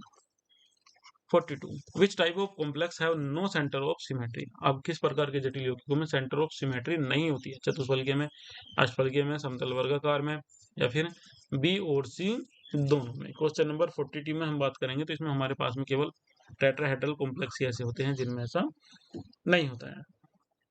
चलिए नेक्स्ट क्वेश्चन की बात करेंगे 43 की, the unit of magnetic movement is, कि चुंबकीय आघूर्ण की इकाई होती है, कौन सी होती है, वो बोर मैग्नेट्रॉन होती है।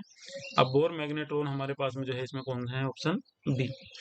44 क्वेश्चन की बात करेंगे, तो 44 में है हमें दिया हुआ, the ground state term of transition metal ion is obtained by the formula, ठीक है।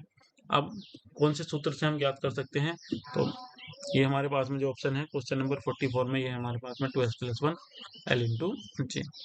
क्वेश्चन नंबर 45 में LS coupling is related to lanthanides, ये हमारे पास में रिपीट होकर आ गया है। Question number 46, which one of the following complex is paramagnetic.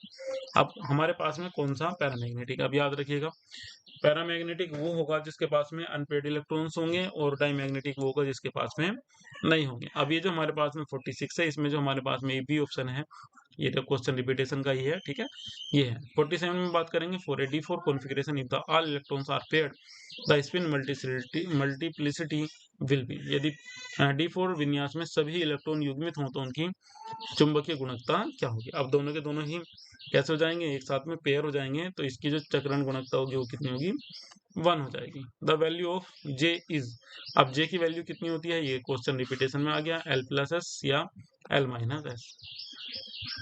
Which is not a ferromagnetic metal, अब इनमें से कौन सी एक फेरोमैग्नेटिक मेटल नहीं है, Cu है। क्वेश्चन नंबर 50 में बात करेंगे Orgel diagram are use for explain the spectrum of the following metals. अब इनमें से किस किस के लिए इसे यूज किया जाता है, चतुष्फलकीय के लिए और अष्टफलकीय के लिए, तो इसमें हमारे पास में जो ऑप्शन डी है 50 में, ये हमारा सही हो जाएगा। क्वेश्चन बात करेंगे किसकी, 51 की, if in a transition the number of unpaired electrons change in going from ground state to excited state is, यदि किसी संक्रमण में सामान्य अवस्था से उत्तेजित अवस्था में परिवर्तित होने में अयुग्मित इलेक्ट्रॉनों की संख्या में परिवर्तन होता है तो वह है क्या है, अलाउड है, फॉरबिडन है, स्पिन अलाउड है, या फिर स्पिन फॉरबिडन है। क्वेश्चन नंबर 51 में हमारे पास में आ जाएगा इस टाइप का जो हमारे पास में स्पिन है वो कैसा होता है, फॉरबिडन है, अमान्य है। 52 की बात करेंगे, in which type of transition metal ion is reduce, किस टाइप के संक्रमण में धातु आयन अपचयित होता है। तो 52 में हमारे पास में जो ऑप्शन है वो हमारे पास में कौन है, डी है, L2M। चलिए बात करेंगे क्वेश्चन नंबर 53 की, if resultant spin quantum number is S the spin multicity will be. अब हमसे पूछ लिया गया चक्रण का मान एस है तो चक्रण गुणवत्ता का मान कितना होगा, 2s+1 हो जाएगा, रिपीटेशन है। 54 में बात करेंगे, if the value of resultant angular momentum number L = 2 the term will B state. अब हमसे L = 2 दे दिया गया है, ठीक है। अब मैंने आपसे बताया भी था कि S0 के लिए क्या होगा, S0 के लिए S होगा, 1 के लिए P, SPD, इस टाइप से। तो 53 और 54 क्वेश्चन है हमारे पास में, इसमें हमारे पास में ऑप्शन होना जाएगा C आ जाएगा, D आ जाएगा, ठीक है।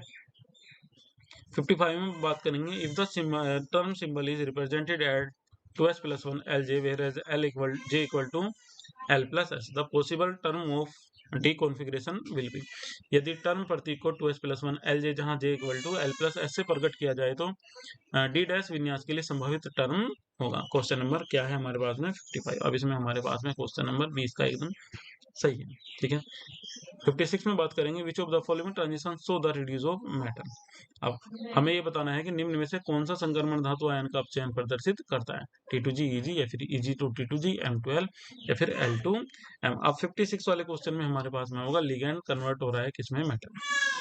57 की बात करेंगे, the electronic transition in octahedral complex occur है, अष्टफल के जटिल यौगिकों में निम्न इलेक्ट्रॉनिक संक्रमण होता है। क्वेश्चन नंबर 57 है हमारे पास में। तो 57 वाले में हमारे पास में जो ऑप्शन आ जाएगा वो इसमें हमारा भी आ जाएगा, T2G एरो इजी।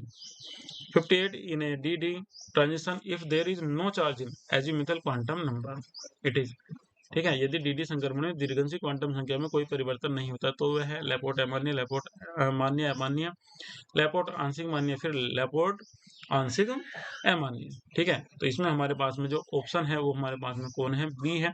अब लैपोर्ट अमान्य, अब याद रखिएगा इसमें ये हमारे पास में कौन है, क्वेश्चन नंबर बी है, लैपोर्ट अमान्य हो जाएगा।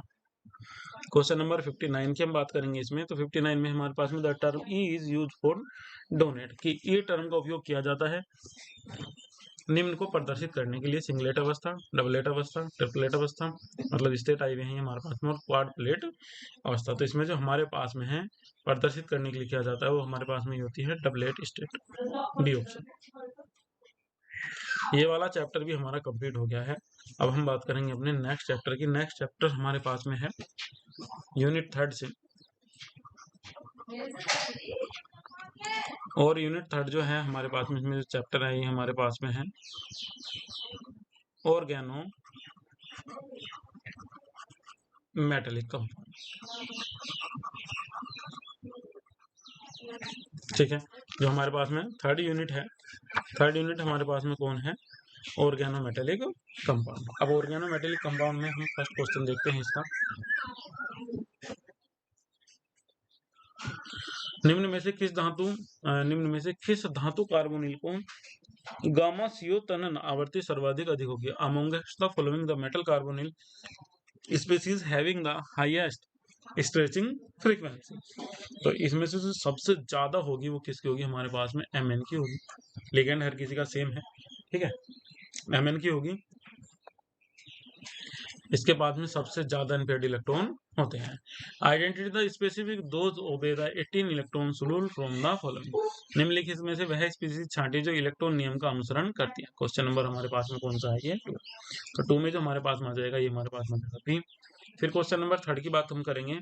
तो क्वेश्चन नंबर 3 में है amongst organo lithium A Grignard reagent B and C organo aluminium C compounds those react with SiCl4 to give compound containing Sc bond R कि carb lithium A Grignard B तथा carb aluminium C यौगिकों में से कौन SiCl4 से अभिक्रिया करके Sc मतलब सिलिकॉन और कार्बन बंध युक्त यौगिक बनाता है?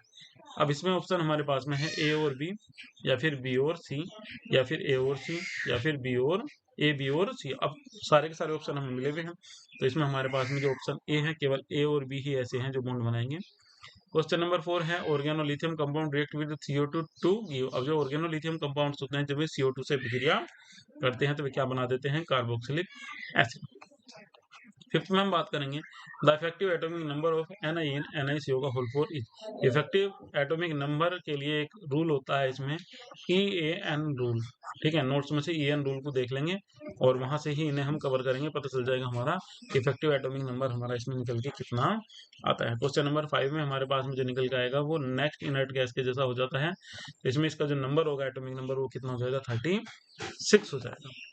The formula of Zeise's salt is कि जीज लवण का सूत्र होता है। अब जीज लवण का सूत्र कौन सा होता है? क्वेश्चन नंबर 6 है ये हमारे पास में। तो जीज लवण का सूत्र हमारे पास में ये वाला होता है PtCl3 C2H4 और out of bracket H2। Question number 7 हमारे पास में है मर्क्यूरोक्रोम इज यूज्ड फॉर। अब मर्क्यूरोक्रोम का यूज किया जाता है कवकनाशी में, कीटनाशी में, या फिर प्रतिरोधी एंटीसेप्टिक में, या फिर एंटी एलर्जिक में, ठीक है। अब किस में यूज किया जाता है? क्वेश्चन नंबर 7 में हम बात करेंगे तो इसका यूज किया जाता है एंटीसेप्टिक के रूप में। क्वेश्चन नंबर 18 में बात करेंगे तो hydration in chromium hexacarbonyl is. Chromium hexacarbonyl का संकरण होता है, ठीक है। तो इसका जो संकरण होता है वो हमारे पास में होता है D2sp3। Which metal does not form polynuclear carbonyl कि कौन सी धातु बहुकेंद्रीय कार्बोनिल नहीं बनाती है? Fe, Cr, Mn। अब इनमें से बस हमें देखना है कि धातु इनमें से कौन सा नहीं है, ठीक है। अब ये जो हमें लास्ट वाले क्वेश्चन में 9 में ये हमें दिया हुआ है D, ये गलत दिया हुआ है, ये यहाँ लिखा जाएगा CO, पहला कैपिटल लास्ट वाला स्मॉल, ठीक है। अब इनमें से जो नहीं बनाता है वो नहीं बनाता है इनमें से Cr। Question number 10 which of the following is Wilkinson catalyst. निम्न में से कौन सा विलिकन्स उत्प्रेरक है, ठीक है। तो इसका जो हमारे पास में ऑप्शन है वो फर्स्ट वाला ही है। इसमें RHCl PPH3 का होल थ्राइज। P हमारे पास में फास्फोरस है और PH3 यहाँ पर जो है ये हमारे पास में क्या है? फेनिल है। 11 की बात करेंगे the number of bridge carbonyl group is Fe3CO का होल ट्वाइज इज कि Fe3CO का होल ट्वाइज में सेतु कार्बोनिल समूहों की संख्या है, कितनी है? क्वेश्चन नंबर 11 में। तो इसमें जो हमारे पास में सेतु कार्बोनिल समूहों की संख्या है वो कितनी है? 0 है। क्वेश्चन नंबर 12 की बात करेंगे the geometric structure of FeCO का होल 5 इज। अब इसमें भी कार्बोनिल समूहों की संख्या हमसे पूछ ली गई क्वेश्चन नंबर 12 में। तो इसमें जो इसकी जो संरचना होती है वो होती है हमारे पास में trigonal bipyramid. Question number 13 the metal carbonyl which does not obey the effective atomic number rule कि धातु कार्बोनिल जो प्रभावी परमाणुीय संख्या नियम का पालन नहीं करता है। कौन सा नहीं करता है? तो इसमें हमारे पास में फर्स्ट वाला ही है, इसमें FeCO का होल 6। क्वेश्चन नंबर 14 की बात करेंगे organometallic tin is used as scavenger in making which of the following rubbers, plastic, PVC, none of these. इसमें जो हमारे पास में ऑप्शन है वो क्या है? हमारा C है, PVC। कार्बधात्विक टिन का उपयोग अपमार्जक के रूप में निम्न में से किसे बनाने में किया जाता है? तो ये हमारे पास में कौन होता है? PVC। क्वेश्चन नंबर 15 की बात करेंगे। The final product of the reaction MnCO5 minus plus metal is. अब इसके बाद में हमारे पास में क्या बनेगा? क्वेश्चन नंबर 15 में हमें प्रोडक्ट बताना है, तो प्रोडक्ट हमारे पास में डी बन जाएगा MeMnCO का whole 5। Question number 16, the VC distance in VCO का होल 6 एंड VCO का whole 6 minus are respectively in parameter. ठीक है, तो हमारे पास में इसकी जो वैल्यू हो जाएगी वो कितनी हो जाएगी? 200 पैरामीटर और 193 पैरामीटर। ठीक है, तो 16 वाले में हमारा दिया जाएगा। 17 की बात करेंगे।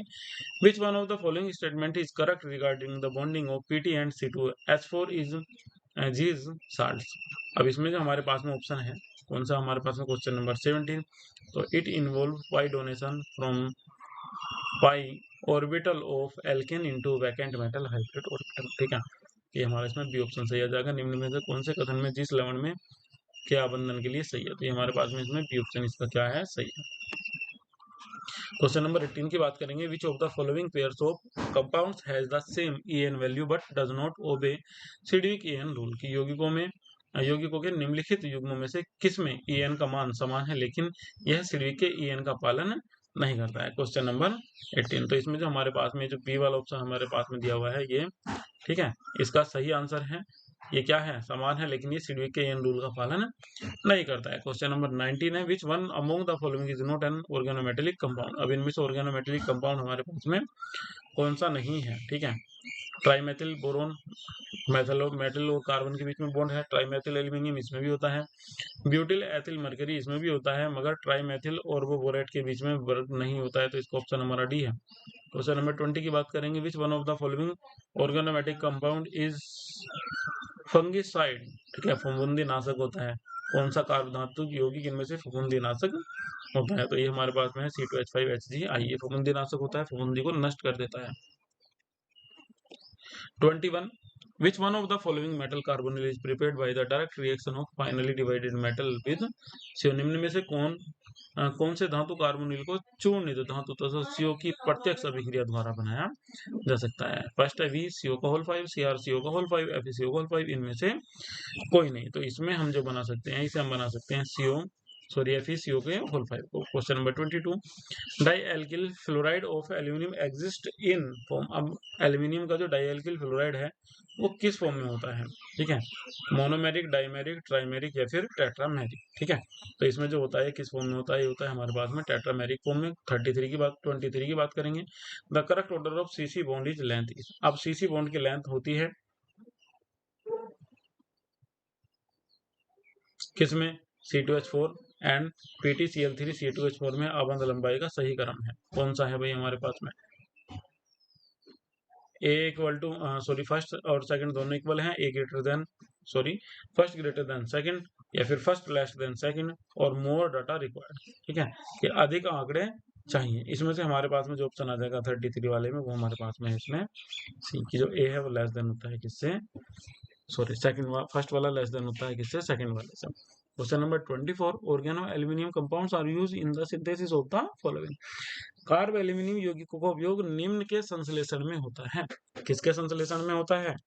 तो ये होता है हमारे पास में कार्बनिक यौगिकों के संश्लेषण में। चलिए 25 की हम बात करेंगे इसमें। तो 25 क्वेश्चन है हमारे पास में। विच of the following complex contain a cationic ligand? निम्न में से कौन से संकुल में धनात्मक लिगेंड होता है? अब धनात्मक लिगेंड बताना है। ठीक है, ऋणात्मक पड़े हैं मगर हमें क्या बताना है? धनात्मक बताना है। तो हम इस वाले की बात करेंगे। तो इसमें हमारे पास में जो लिगेंड है वो कैसा है? इसमें धनात्मक है। ये ऑप्शन हमारा सही है इसका। 26 में बात करेंगे। इन द फॉलोइंग रिएक्शंस, अभिक्रिया में FeCO का होल 5 NO उत्पाद है। अब 26वें क्वेश्चन में 26 वाले क्वेश्चन में हमारे पास में जो उत्पाद बन जाएगा ये बन जाएगा FeCO का होल 2 और NO2। इसका एक इलेक्ट्रॉन किसके पास में चला जाएगा? CO का NO2 के पास में, और बाकी ये निकल जाएंगे इसमें से। Question number 27, for ligand NO ferrous sulfate is a good absorber. The number of unpaired electrons is the formed compound is। 27 वाले क्वेश्चन की हम बात करेंगे। तो इसमें हमारे पास में जो ऑप्शन ए है ये हमारे पास में क्वेश्चन नंबर 3 कैसा है? बिल्कुल एकदम सही है, तो इसमें जो ऑप्शन हमारे पास में आएगा वो 3 आएगा। क्वेश्चन नंबर 28 की बात करेंगे। 18 electrons rule is obey by the following. तो 28 वाले में हमारे पास में जो ये जितने भी कंपाउंड दिए हुए हैं ये सारे के सारे रूल को फॉलो करते हैं, तो ऑल ऑफ थिंग्स, ठीक है। 18 इलेक्ट्रॉन नियम निम्नलिखित द्वारा मान्य है। इन सभी के द्वारा हमारा जो ये वाला रूल है वो मान्य है। चलिए इसके बाद में बात करेंगे 29 क्वेश्चन की। इन metal monocarbonyls the C and O atoms of CO sp hybridization this concept is given by। अब ये कॉन्सेप्ट किसने दिया था कि जो धातु कार्बोनिलों में CO के C तथा O परमाणु sp संकरण प्रदर्शित करते हैं, ये धारणा दी गई। किसने दी थी ये धारणा? ये धारणा दी थी कुल्सन ने। क्वेश्चन नंबर 30 की बात करेंगे। The structure and magnetic nature of FeCO को होल 5 मॉलिक्यूल्स आर रेस्पेक्टिवली। किस टाइप का होता है ये हमारा? Trigonal, bipyramidal and diamagnetic, trigonal, bipyramidal and paramagnetic, square pyramidal and diamagnetic, त्रिभुजीय, द्विपैरामिड अथवा प्रतिचुंबकीय, प्रतिचुंबकीय, अनुचुंबकीय, अनुचुंबकीय, वर्गाकार, पैरामिडीय। अब ये इनमें से हमें बताना है कि क्वेश्चन नंबर 13 में किस टाइप का ये हमारा होता है। तो ये जो हमारा होता है ये हमारा ट्राइजोनल, एक हमारा पॉइंट ही सही है, और डाइमैग्नेटिक टाइप का होता है। 31 में बात करेंगे। In which of the organometallic compounds break bonding is involved. ठीक है, तो यहाँ पर हमारे पास में जो ऑप्शन नंबर सी है ये इसका आंसर है हमारे पास में कि किस कार्बोहाइड्रेट यौगिक में पश्च आबंधन होता है। तो ये हमारे पास में ये वाला ऑप्शन इसका है। 32 की हम बात करेंगे इसमें। तो 32 में हमारे पास में विच one of the following is a simple organometallic compound. अब इनमें से सिंपल ऑर्गेनोमेटेलिक कंपाउंड कौन सा है? तो सिंपल ऑर्गेनोमेटेलिक कंपाउंड हमारे पास में कौन है? सी है। The correct name of Fe2CO का होल 9 इज। तो ये हमारे पास में इसका करेक्ट नेम आ जाएगा। ठीक है, अब ये करेक्ट नेम किस टाइप से है, ये किसका फॉर्मूला जो है इसका ऊपर फॉर्मूला देखेंगे जो नोट्स में भी लिखा हुआ है। 34 की बात करेंगे हम। क्वेश्चन नंबर 34 की। In pi metal organometallic compounds metal carbon metal ligand is strength due to the following effects.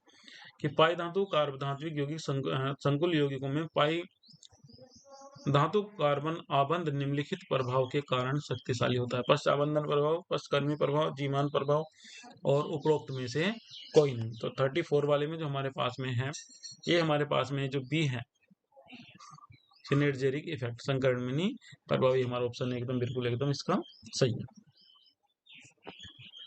34 के बाद में बात करेंगे 35 की। विच of the following statement is correct for the complex ion FeH2O5NO2+।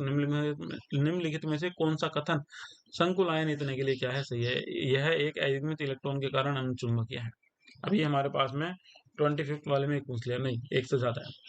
FeD संकरण प्रदर्शित करता है, नहीं। Fe का En मान लिगेंड NO के आवेश पर निर्भर करता है, ये भी नहीं है। अब Fe का मान En मान लिगेंड NO के आवेश पर निर्भर करता है। ठीक है, और ये वाला जो हमारा मान है ये डी हमारा सही है। मगर पहले वाले में हम बात करेंगे क्या रहा कि Fe का मान, Fe का En मान लिगेंड NO के आवेश पर निर्भर करता है। ठीक है, ये वाला हमारा गलत है, आवेश पर निर्भर नहीं करता है। ठीक है, the En value of Fe does not depend. अब ये आवेश पर निर्भर नहीं करता है, अब जाके सही आएगा। ठीक है, द स्ट्रक्चर ऑफ FeCO को होल 5 इज। अब FeCO को होल 5 की जो स्ट्रक्चर होगा वो किस टाइप का होगा? वो हमारे पास में होगा त्रिकोणमितीय, द्विपैरामिड का, ट्राइजोनल, ठीक है, बाइपैरामिडल। 37 वाले क्वेश्चन में अब हम बात करेंगे। तो 37 वाला क्वेश्चन है हमारे पास में विच of the following is an organometallic compound. निम्न में से कौन सा कार्बोधात्विक यौगिक हमारे पास में है? तो कार्बोधात्विक यौगिक हमारे पास में ये वाला है। लेट्स सी द अटैच है किसमें? Carbon. Which one of the following is known as sandwich compound. अब निम्न में से कौन सा सैंडविच यौगिक के नाम से जाना जाता है? 38 वाले में तो जो हमारे पास में फेरोसिन होता है वो सैंडविच के नाम से जाना जाता है। 39 वाले क्वेश्चन की हम बात करेंगे। Pi bonding is not involving in. 39 वाले में कि जो पाई बॉन्डिंग होता है वो नहीं होता है, किसमें नहीं होता है? तो ये हमारे पास में नहीं होता है, किसमें? ग्रिग्नार्ड अभिकर्मक में। दिस इज साल्टिजिया organometallic compound of the metal. अब ये जो हमारे पास में जिस लवण था ये कौन सी मेटल्स का हमारे पास में बना हुआ था? तो ये हमारे पास में प्लेटिनियम का बना हुआ था। इसका फॉर्मूला भी हम पढ़ चुके हैं। 41 वाले में बात करेंगे हम, इसमें organo lithium compound react with alcohol to give, अगर हम ऑर्गेनो कार्ब लिथियम जो हमारे पास में कंपाउंड है इनकी रिएक्शन करा देंगे अल्कोहल के साथ में, तो इस टाइप से हमारे पास में क्या बनेगा, तो इस टाइप से हमारे पास में हाइड्रोकार्बन बन जाएंगे। 42 क्वेश्चन में हमारे पास में in dimethyl mercury the mercury atom is hybridized, ठीक है। डाइमेथिल मरकरी में मरकरी परमाणु संकरित होता है। 42 वाले क्वेश्चन की हम इसमें बात कर रहे थे।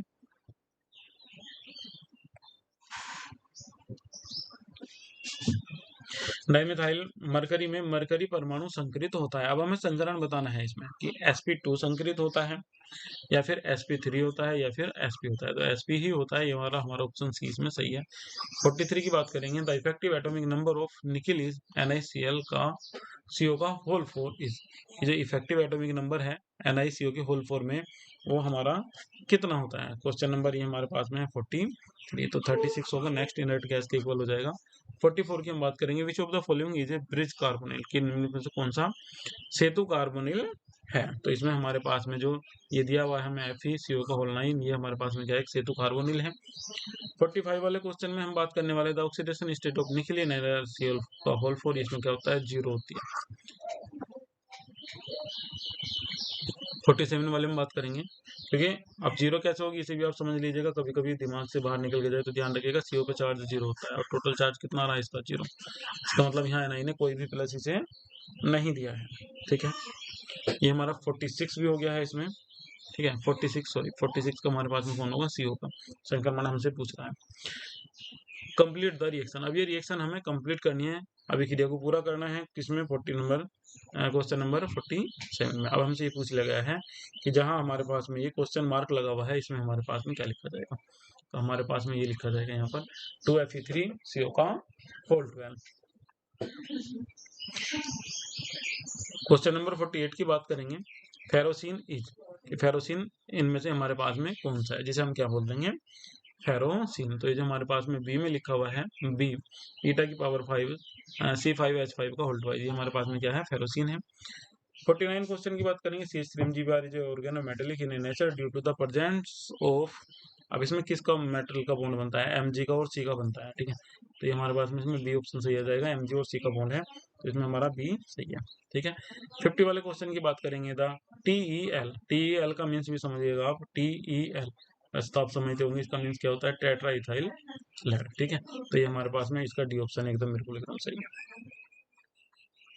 51 में हमारे पास में है organometallic tin is used in making. अब ऑर्गेनोमेटेलिक टिन का यूज किया जाता है किसे बनाने के लिए, रिपीटेशन में आ गया है PVC को। 52 में which is not a organometallic compound, अब इनमें से कौन सा एक ऑर्गेनोमेटेलिक कंपाउंड हमारे पास में नहीं है, तो इसमें हमारे पास में जो डी लिखा हुआ है ये हमारे पास में एक ऑर्गेनोमेटेलिक कंपाउंड नहीं है, क्यों, क्योंकि इसमें जो Cr है वो सीधा कार्बन से अटैच हुआ हुआ नहीं है, CO से अटैच हुआ हुआ है, ठीक है। Question number 52। क्वेश्चन नंबर 53 में बात करेंगे, 18 इलेक्ट्रॉन रूल इज ओबे बाई, तो अब ये क्वेश्चन भी हमारे पास में रिपीटेशन में है 53 वाले में, ये सभी के सभी रूल को फॉलो करते हैं। 54 की बात करेंगे, NiCO का होल 4 इज यूज्ड एज, अब इसे NiCO का होल 4 यूज होता है, प्रयुक्त होता है निकिल धातु के शोधन में, उत्प्रेरक के रूप में, तेल बनाने में, अपचायक के रूप में, वनस्पति घी बनाने में, आक्सीकारक के रूप में NiCO का होल 4 का यूज किया जाता है, तो इसका हम यूज कर देते हैं इन रिफाइनिंग द Ni मेटल, ठीक है, निकिल धातु के शोधन में। 55 में हम बात करेंगे, इन CO मोलिक्यूल C इज, कि CO अणु में कार्बन का संकरण होता है। अब CO मोलिक्यूल में जो कार्बन का संकरण होता है वो होता है sp संकरण, दोनों ओर से डबल बॉन्ड होते हैं। 56 क्वेश्चन की बात करेंगे, which metal does not form polynuclear carbonyls, तो इसमें हमारे पास में क्रोमियम आया हुआ था, ये हमारा क्वेश्चन रिपीटेशन में है, ठीक है। 57 में हम बात करेंगे, En और Fe इज FeCO का होल 5, नेक्स्ट इनर्ट गैस का इलेक्ट्रॉनिक कॉन्फ़िगरेशन ये ले लेंगे तो कितना हो जाएगा, 36। 58 क्वेश्चन में हम बात करेंगे, which of the organometallic compound is used as anti knock agent is gasoline, कि निम्न में से ऑर्गेनोमेटेलिक यौगिक गैसोलीन में एंटी नॉक पदार्थ के रूप में प्रयोग किया जाता है, तो इनमें से हमारे पास में जो C है टेल इसका हम यूज करते हैं इसमें। Mercury chrome is used as, कि मरकरी जो क्रोम होता है उसमें वो प्रयुक्त होता है, निम्न रूप में प्रयुक्त होता है, किसमें? फंजीसाइड में, या फिर कीटनाशक के रूप में, या फिर एंटीसेप्टिक में, या फिर एंटी एलर्जिक टाइप में। ठीक है, ये क्वेश्चन भी हमारे पास में रिपीटेशन में ही आया हुआ है, तो ये एंटीसेप्टिक के रूप में हमारा यूज होता है। Question number 16, this salt is an organometallic compound for, अब ये किसका होता है? प्लेटिनियम का होता है, रिपीटेशन है ये भी। 61, ऑक्सीडेशन नंबर ऑफ NiCO का होल फॉर्म में कितना होता है? 0 होता है। 62, which is not a stable ion carbonyl, अब इनमें से ऐसा कौन सा है कि जो स्टेबल कार्बोनिल हमारे पास में नहीं है? तो ये हमारे पास में FeCO का होल फॉर्म है। 63 की बात करेंगे, C6H5MgBr इज नेम्ड एज, अब इसका नेम क्या होता है? ठीक है, ब्रोमो मैग्नीशियम फिनाइल। अब ये 63 वाले क्वेश्चन का हमारे पास में जो ऑप्शन है वो क्या है? हमारे पास में बी है, फिनाइल मैग्नीशियम ब्रोमाइड। 64, इन CO मोलिक्यूल, अब CO मोलिक्यूल में जो कार्बन sp2 ऑक्सीजन sp संग्रहित होता है, नहीं, कार्बन sp संग्रहित होता है, ये हमारा सही है। ऑक्सीजन कैसा होता है? sp2 संग्रहित होता है। अब sp2 कार्बन संग्रहित होता है, अब CO हमारा कुछ इस टाइप का होता है, C डबल बॉन्ड O, ठीक है। अब ये वाला तो हमारा S हो जाएगा, SO1P, ये तो हमें कन्फर्म है। अब हमें किसे चेक करना था? केवल ऑक्सीजन को चेक करना है, तो ये ऑप्शन हमारा सही है। जो ऑक्सीजन है वो हमारा क्या होता है? sp2 संग्रहित होता है, क्योंकि वो क्या बनाता है? सिंगल बॉन्ड बना लेता है, 2 डबल बॉन्ड बनाता है, ठीक है। फिर हम बात करेंगे किसकी? Question number 65, with hydration of hybridization of Ni atom in NaCl को CO का होल फॉर इज, तो ये हमारे पास में जो संकरण हो जाएगा किसमें? 65 में ये हमारे पास में संकरण हो जाएगा sp3 टाइप का, और ये टेट्राहेड्रल हमारा कॉम्प्लेक्स हो जाएगा। EN all of Fe 36। Question number 66 में हम बात करेंगे तो ये आ जाएगा, ये हमारा 67 की बात करेंगे, द फॉर्मूला ऑफ फेरोसिन। अब ये क्वेश्चन भी फेरोसिन वाला रिपीट हुआ हुआ है हमारा, कि फेरोसिन का फॉर्मूला हमारे पास में क्या होता है? तो ये कुछ इस टाइप का हमारा फॉर्मूला होता है, PVC is stabilized by the organometallic compound of the metal. अब ऐसा कौन सा मेटल है जो PVC को क्या करता है? स्टेबल करता है। तो स्टेबल करने के लिए PVC को किसका यूज किया जाता है? टिन का।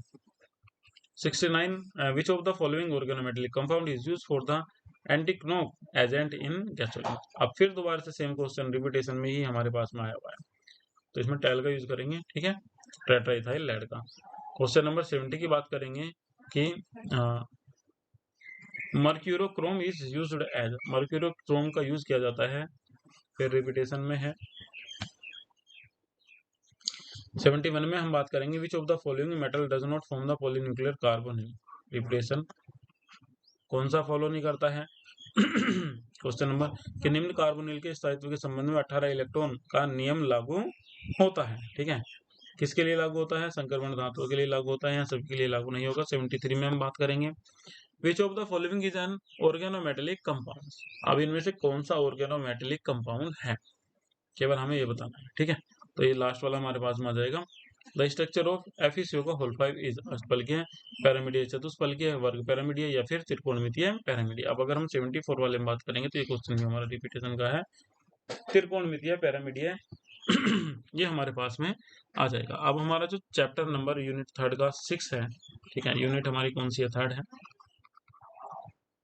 और जो चैप्टर है हमारा वो चैप्टर हमारे पास में है 6, और 6 चैप्टर हमारे पास में है सिलिकॉन्स एंड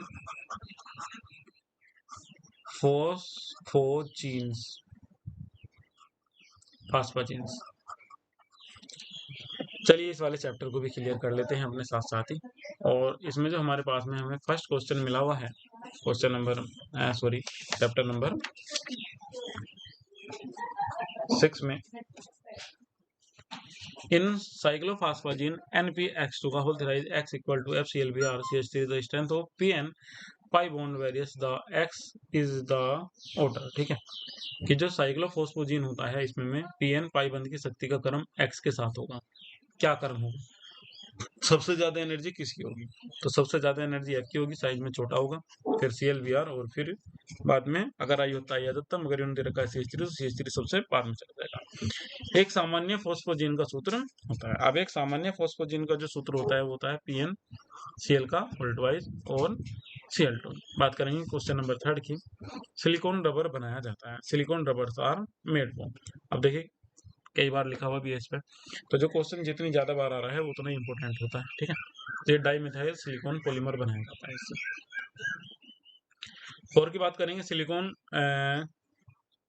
सिलिकॉन ग्रीसेस में function in the temperature range of, ठीक है, कि सिलिकॉन ग्रीस निम्न तापमान परास में कार्य करते हैं। कितने में कार्य करते हैं? ये करते हैं -75 डिग्री सेल्सियस से 150 डिग्री सेल्सियस टेम्परेचर तक।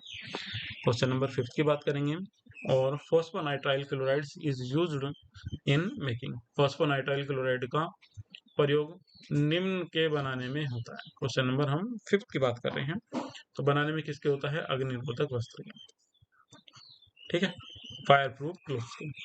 5th की बात करेंगे हम, था following monomers will give the cross linkage polymers, के निम्न मोनोमर क्रॉस जोड़ बहुलक बनाता है। क्वेश्चन नंबर 6 है हमारा, तो 6 में जो हमारे पास में है, ये हमारे पास में RSiOH का होल्थराइज है, ठीक है, ये इस टाइप का हमारा पॉलीमर बना देता है।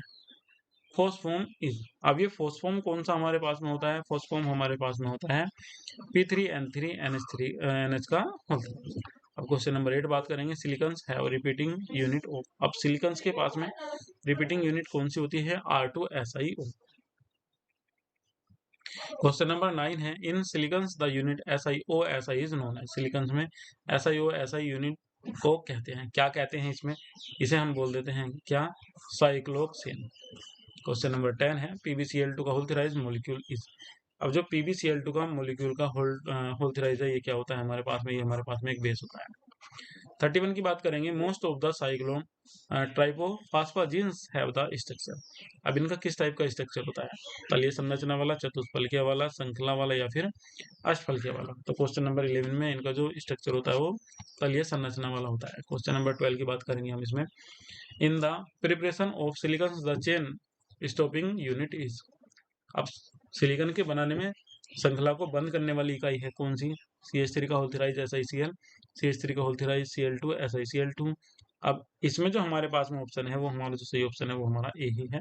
Silicones have water repelling characteristics is due to, ठीक है, किसके कारण? प्रबल SiSi बंध के कारण, या फिर एल्किल मूलकों की उपस्थिति के कारण, या SiSi ढांचे का एल्किल मूलकों को ढकना। तो ये हमारा सी ऑप्शन इसमें आ जाएगा। क्वेश्चन नंबर 14 हमारे पास में है, silicon have the following bonding. Silicon में निम्नलिखित आबंधन होता है। अब सिलिकॉन में कौन सा आबंधन होता है? इनमें आप ध्यान से देख सकते हैं, ठीक है, A B C। तो हमारे पास में जो है बी ऑप्शन ये हमारा सही है। 15 में बात करेंगे, silicones are used in the beautiful cosmetic as. साबुन द्वारा झाग बनाने में, साबुन द्वारा बने झाग को नष्ट करने में, ए और बी दोनों, उपरोक्त में से कोई नहीं, ठीक है। तो साबुन द्वारा बने झाग को नष्ट करने में यूज किया जाता है किसका? सिलिकॉन्स का। तो हमारे पास में जो बी ऑप्शन है ये हमारा क्या है? सही है। क्वेश्चन नंबर 16 की हम बात करेंगे इसमें। अब 16 हमारे पास में है, द स्ट्रक्चर ऑफ NpCl2 का whole four is as follows. की संरचना होती है कैसी? 6 सदस्यीय समतलीय संरचना, 8 सदस्यीय समतलीय संरचना, या फिर टब समान संरचना। तो ये इसमें हमारे पास में जो सी है टब समान संरचना एकदम इसकी सही है। 17 में बात करेंगे, 16 नंबर हो गया, NbCl2 का होल्थराइज molecule N and P atoms exhibit and type hybridisation respectively. अब इनमें से कौन सा किस टाइप का इनका हाइब्रिडाइजेशन होगा? sp2 sp2, sp3 sp3, sp2 sp3। तो सी टाइप का हो जाएगा sp2 और sp3 टाइप का। निम्नलिखित अभिक्रिया में, इन द फॉलोइंग रिएक्शंस। अब निम्नलिखित अभिक्रिया में यौगिक X और Y हमारे पास में है, तो X और Y हमारे पास में है। X और Y किस किस टाइप से हमारे बन सकते हैं वो हम देख लेंगे, या इनमें से कोई सा है भी या नहीं है। R2 नहीं है, R4 नहीं है, R6 नहीं है, R का तो कहीं नाम ही नहीं है इसमें, ठीक है। इधर वाले में इधर साइड से जुड़ के चलेगा, तो कह रहा है कि उपरोक्त में से कोई नहीं, तो हमारा इसमें डी ऑप्शन सही है। क्वेश्चन नंबर 19 में बात करेंगे, the melting point of the following compound is highest. अब इनमें से हाईएस्ट कंपाउंड किसी का भी जो मेल्टिंग पॉइंट है वो होता है, ठीक है, तो वो किसका हो जाएगा? वो हमारे पास में हो जाएगा NbCl2 का होल फोर का। सबसे ज्यादा स्टेबल ये हमारे पास में होता है। Magnesium takes place in the replacement of Cl in NbCl2 का होल्थराइज मॉलिक्यूल एज फॉलोज। Cl के प्रतिस्थापन से निम्नलिखित अभिक्रिया की क्रियाविधि होगी, SN1 की, SN2 की, Se2 की, या फिर SN1 की। तो ये SN2 के टाइप की होगी, हम इसमें पढ़ भी चुके हैं बार बार, यही वाली इसमें रिएक्शंस आती हैं। Under careful control condition hydrolysis of diethyl chlorosilane produce cyclic structure containing silicon atom. सावधानी पूर्वक नियंत्रित अवस्था में डाइमेथिल डाइक्लोरोसिन का जल अपघटन करने पर चक्रीय संरचना प्राप्त होती है, जिसमें सिलिकॉन परमाणु होते हैं। ठीक है, कितने सिलिकॉन परमाणु होते हैं? ये कह रहा है कि 3 हो सकते हैं, 6 हो सकते हैं या फिर 5 हो सकते हैं, तो सारे हो सकते हैं कोई से भी टाइप के। The highest temperature polymer of silicone are called silicate, silicone, silicone या फिर सिलिकॉन हैलाइड। अब सिलिकॉन के उच्च ताप बहुलक कहलाते हैं, जिनका उच्च ताप होता है वे क्या कहलाते हैं हमारे? वे हमारे कहलाते हैं सिलिकॉन्स। 33 की बात करेंगे, फोस्फोम इज। अब ये क्वेश्चन रिपीटेशन में है 23rd वाला की फोस्फोम हमारे पास में क्या होता है, तो ये इसका फॉर्मूला है फोस्फोम का। ठीक है, 24 की हम बात करेंगे इसमें। 24 हमारे पास में है, which is used the manufacturing of fire proof clothes.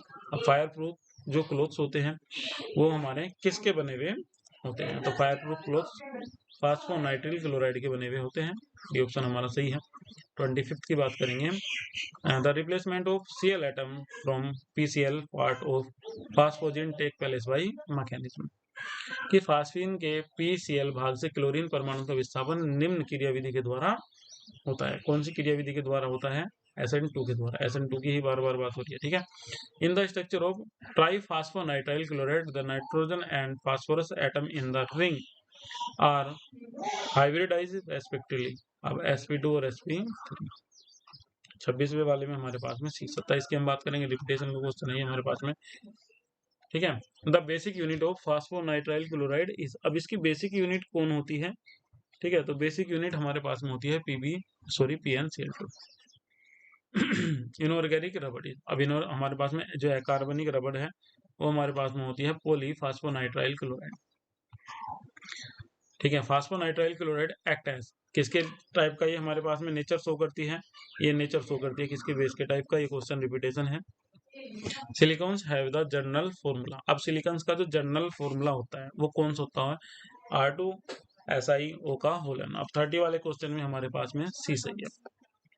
30 के बाद में 31, the chloroalkanes respect with silicons at 300 degree Celsius temperature in the presence of copper to give chlorosilicons. The process is known as Rochow Muller process और crack प्रक्रम या crack process, दीवार process और मिसेल process. अब 31 वाले में जो हमारा आंसर है वो हमारा ए ही सही है, क्रोसो-मूलर प्रक्रम है ये हमारे पास में।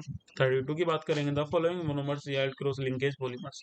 अब इनमें से कौन सा क्रॉस लिंकेज पॉलीमर हमारे पास में है? तो ये हमारे पास में बी है, RSHIOH का होल्थिराइज। 33 की बात करेंगे तो PN bond distance in PnCl3 का होल्टवाइज इज। अब इसमें इसकी डिस्टेंस कितनी होती है? ठीक है, तो डिस्टेंस हमारे पास में जो होती है ये हमारे पास में होती है 160 एंगस्ट्रॉम। N3P3Cl6 है। अब 34 वाले क्वेश्चन की हम बात करेंगे तो ये हमारे पास में क्या है? एक लुईस चार है। 35 वाले क्वेश्चन की बात करेंगे कि PnCl2 का होल्थराइज मॉलिक्यूल्स पोसेस मेंबर्ड रिंग।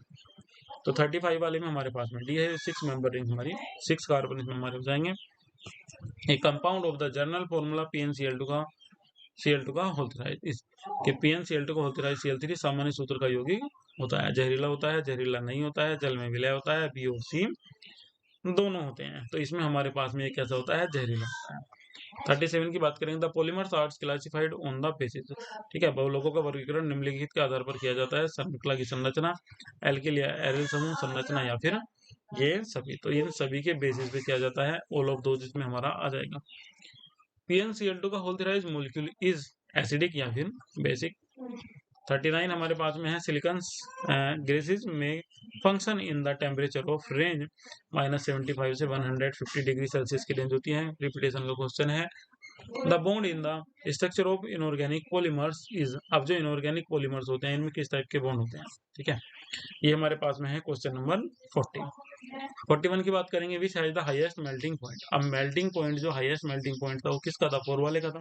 तो 41 वाले क्वेश्चन में हमारे पास में जो सी है ये रिपीटेशन का सही हो जाएगा। 42, which monomers yield cross linkage polymers. अब इनमें से क्रॉस लिंकेज पॉलीमर्स बनाता है, कौन सा बनाता है? ठीक है, जो क्रॉस लिंकेज पॉलीमर्स है वो इनमें से कौन बनाएगा? तो इनमें से ये जो RSIOH का होल्थराइज है ये भी रिपीटेशन का क्वेश्चन था। The nature of PnCl2 and polymer is. अब इसका नेचर कैसा होता है? किसका? PnCl2 के होलन बहुलक की प्रकृति होती है, तो ये जहरीला भी होता है और कैसा होता है? उत्तेजक होता है। 44 inorganic polymers have generally blood in their structure. कि अकार्बनिक यौगिक की संरचना में प्राय बंधन होता है, बॉन्ड, सॉरी ब्लड की जगह बॉन्ड। कौन सा होता है? आयनिक सहसंयोजक, ये सभी उपसंयोजक। तो 44 वाले में हमारे पास में भी आ जाएगा।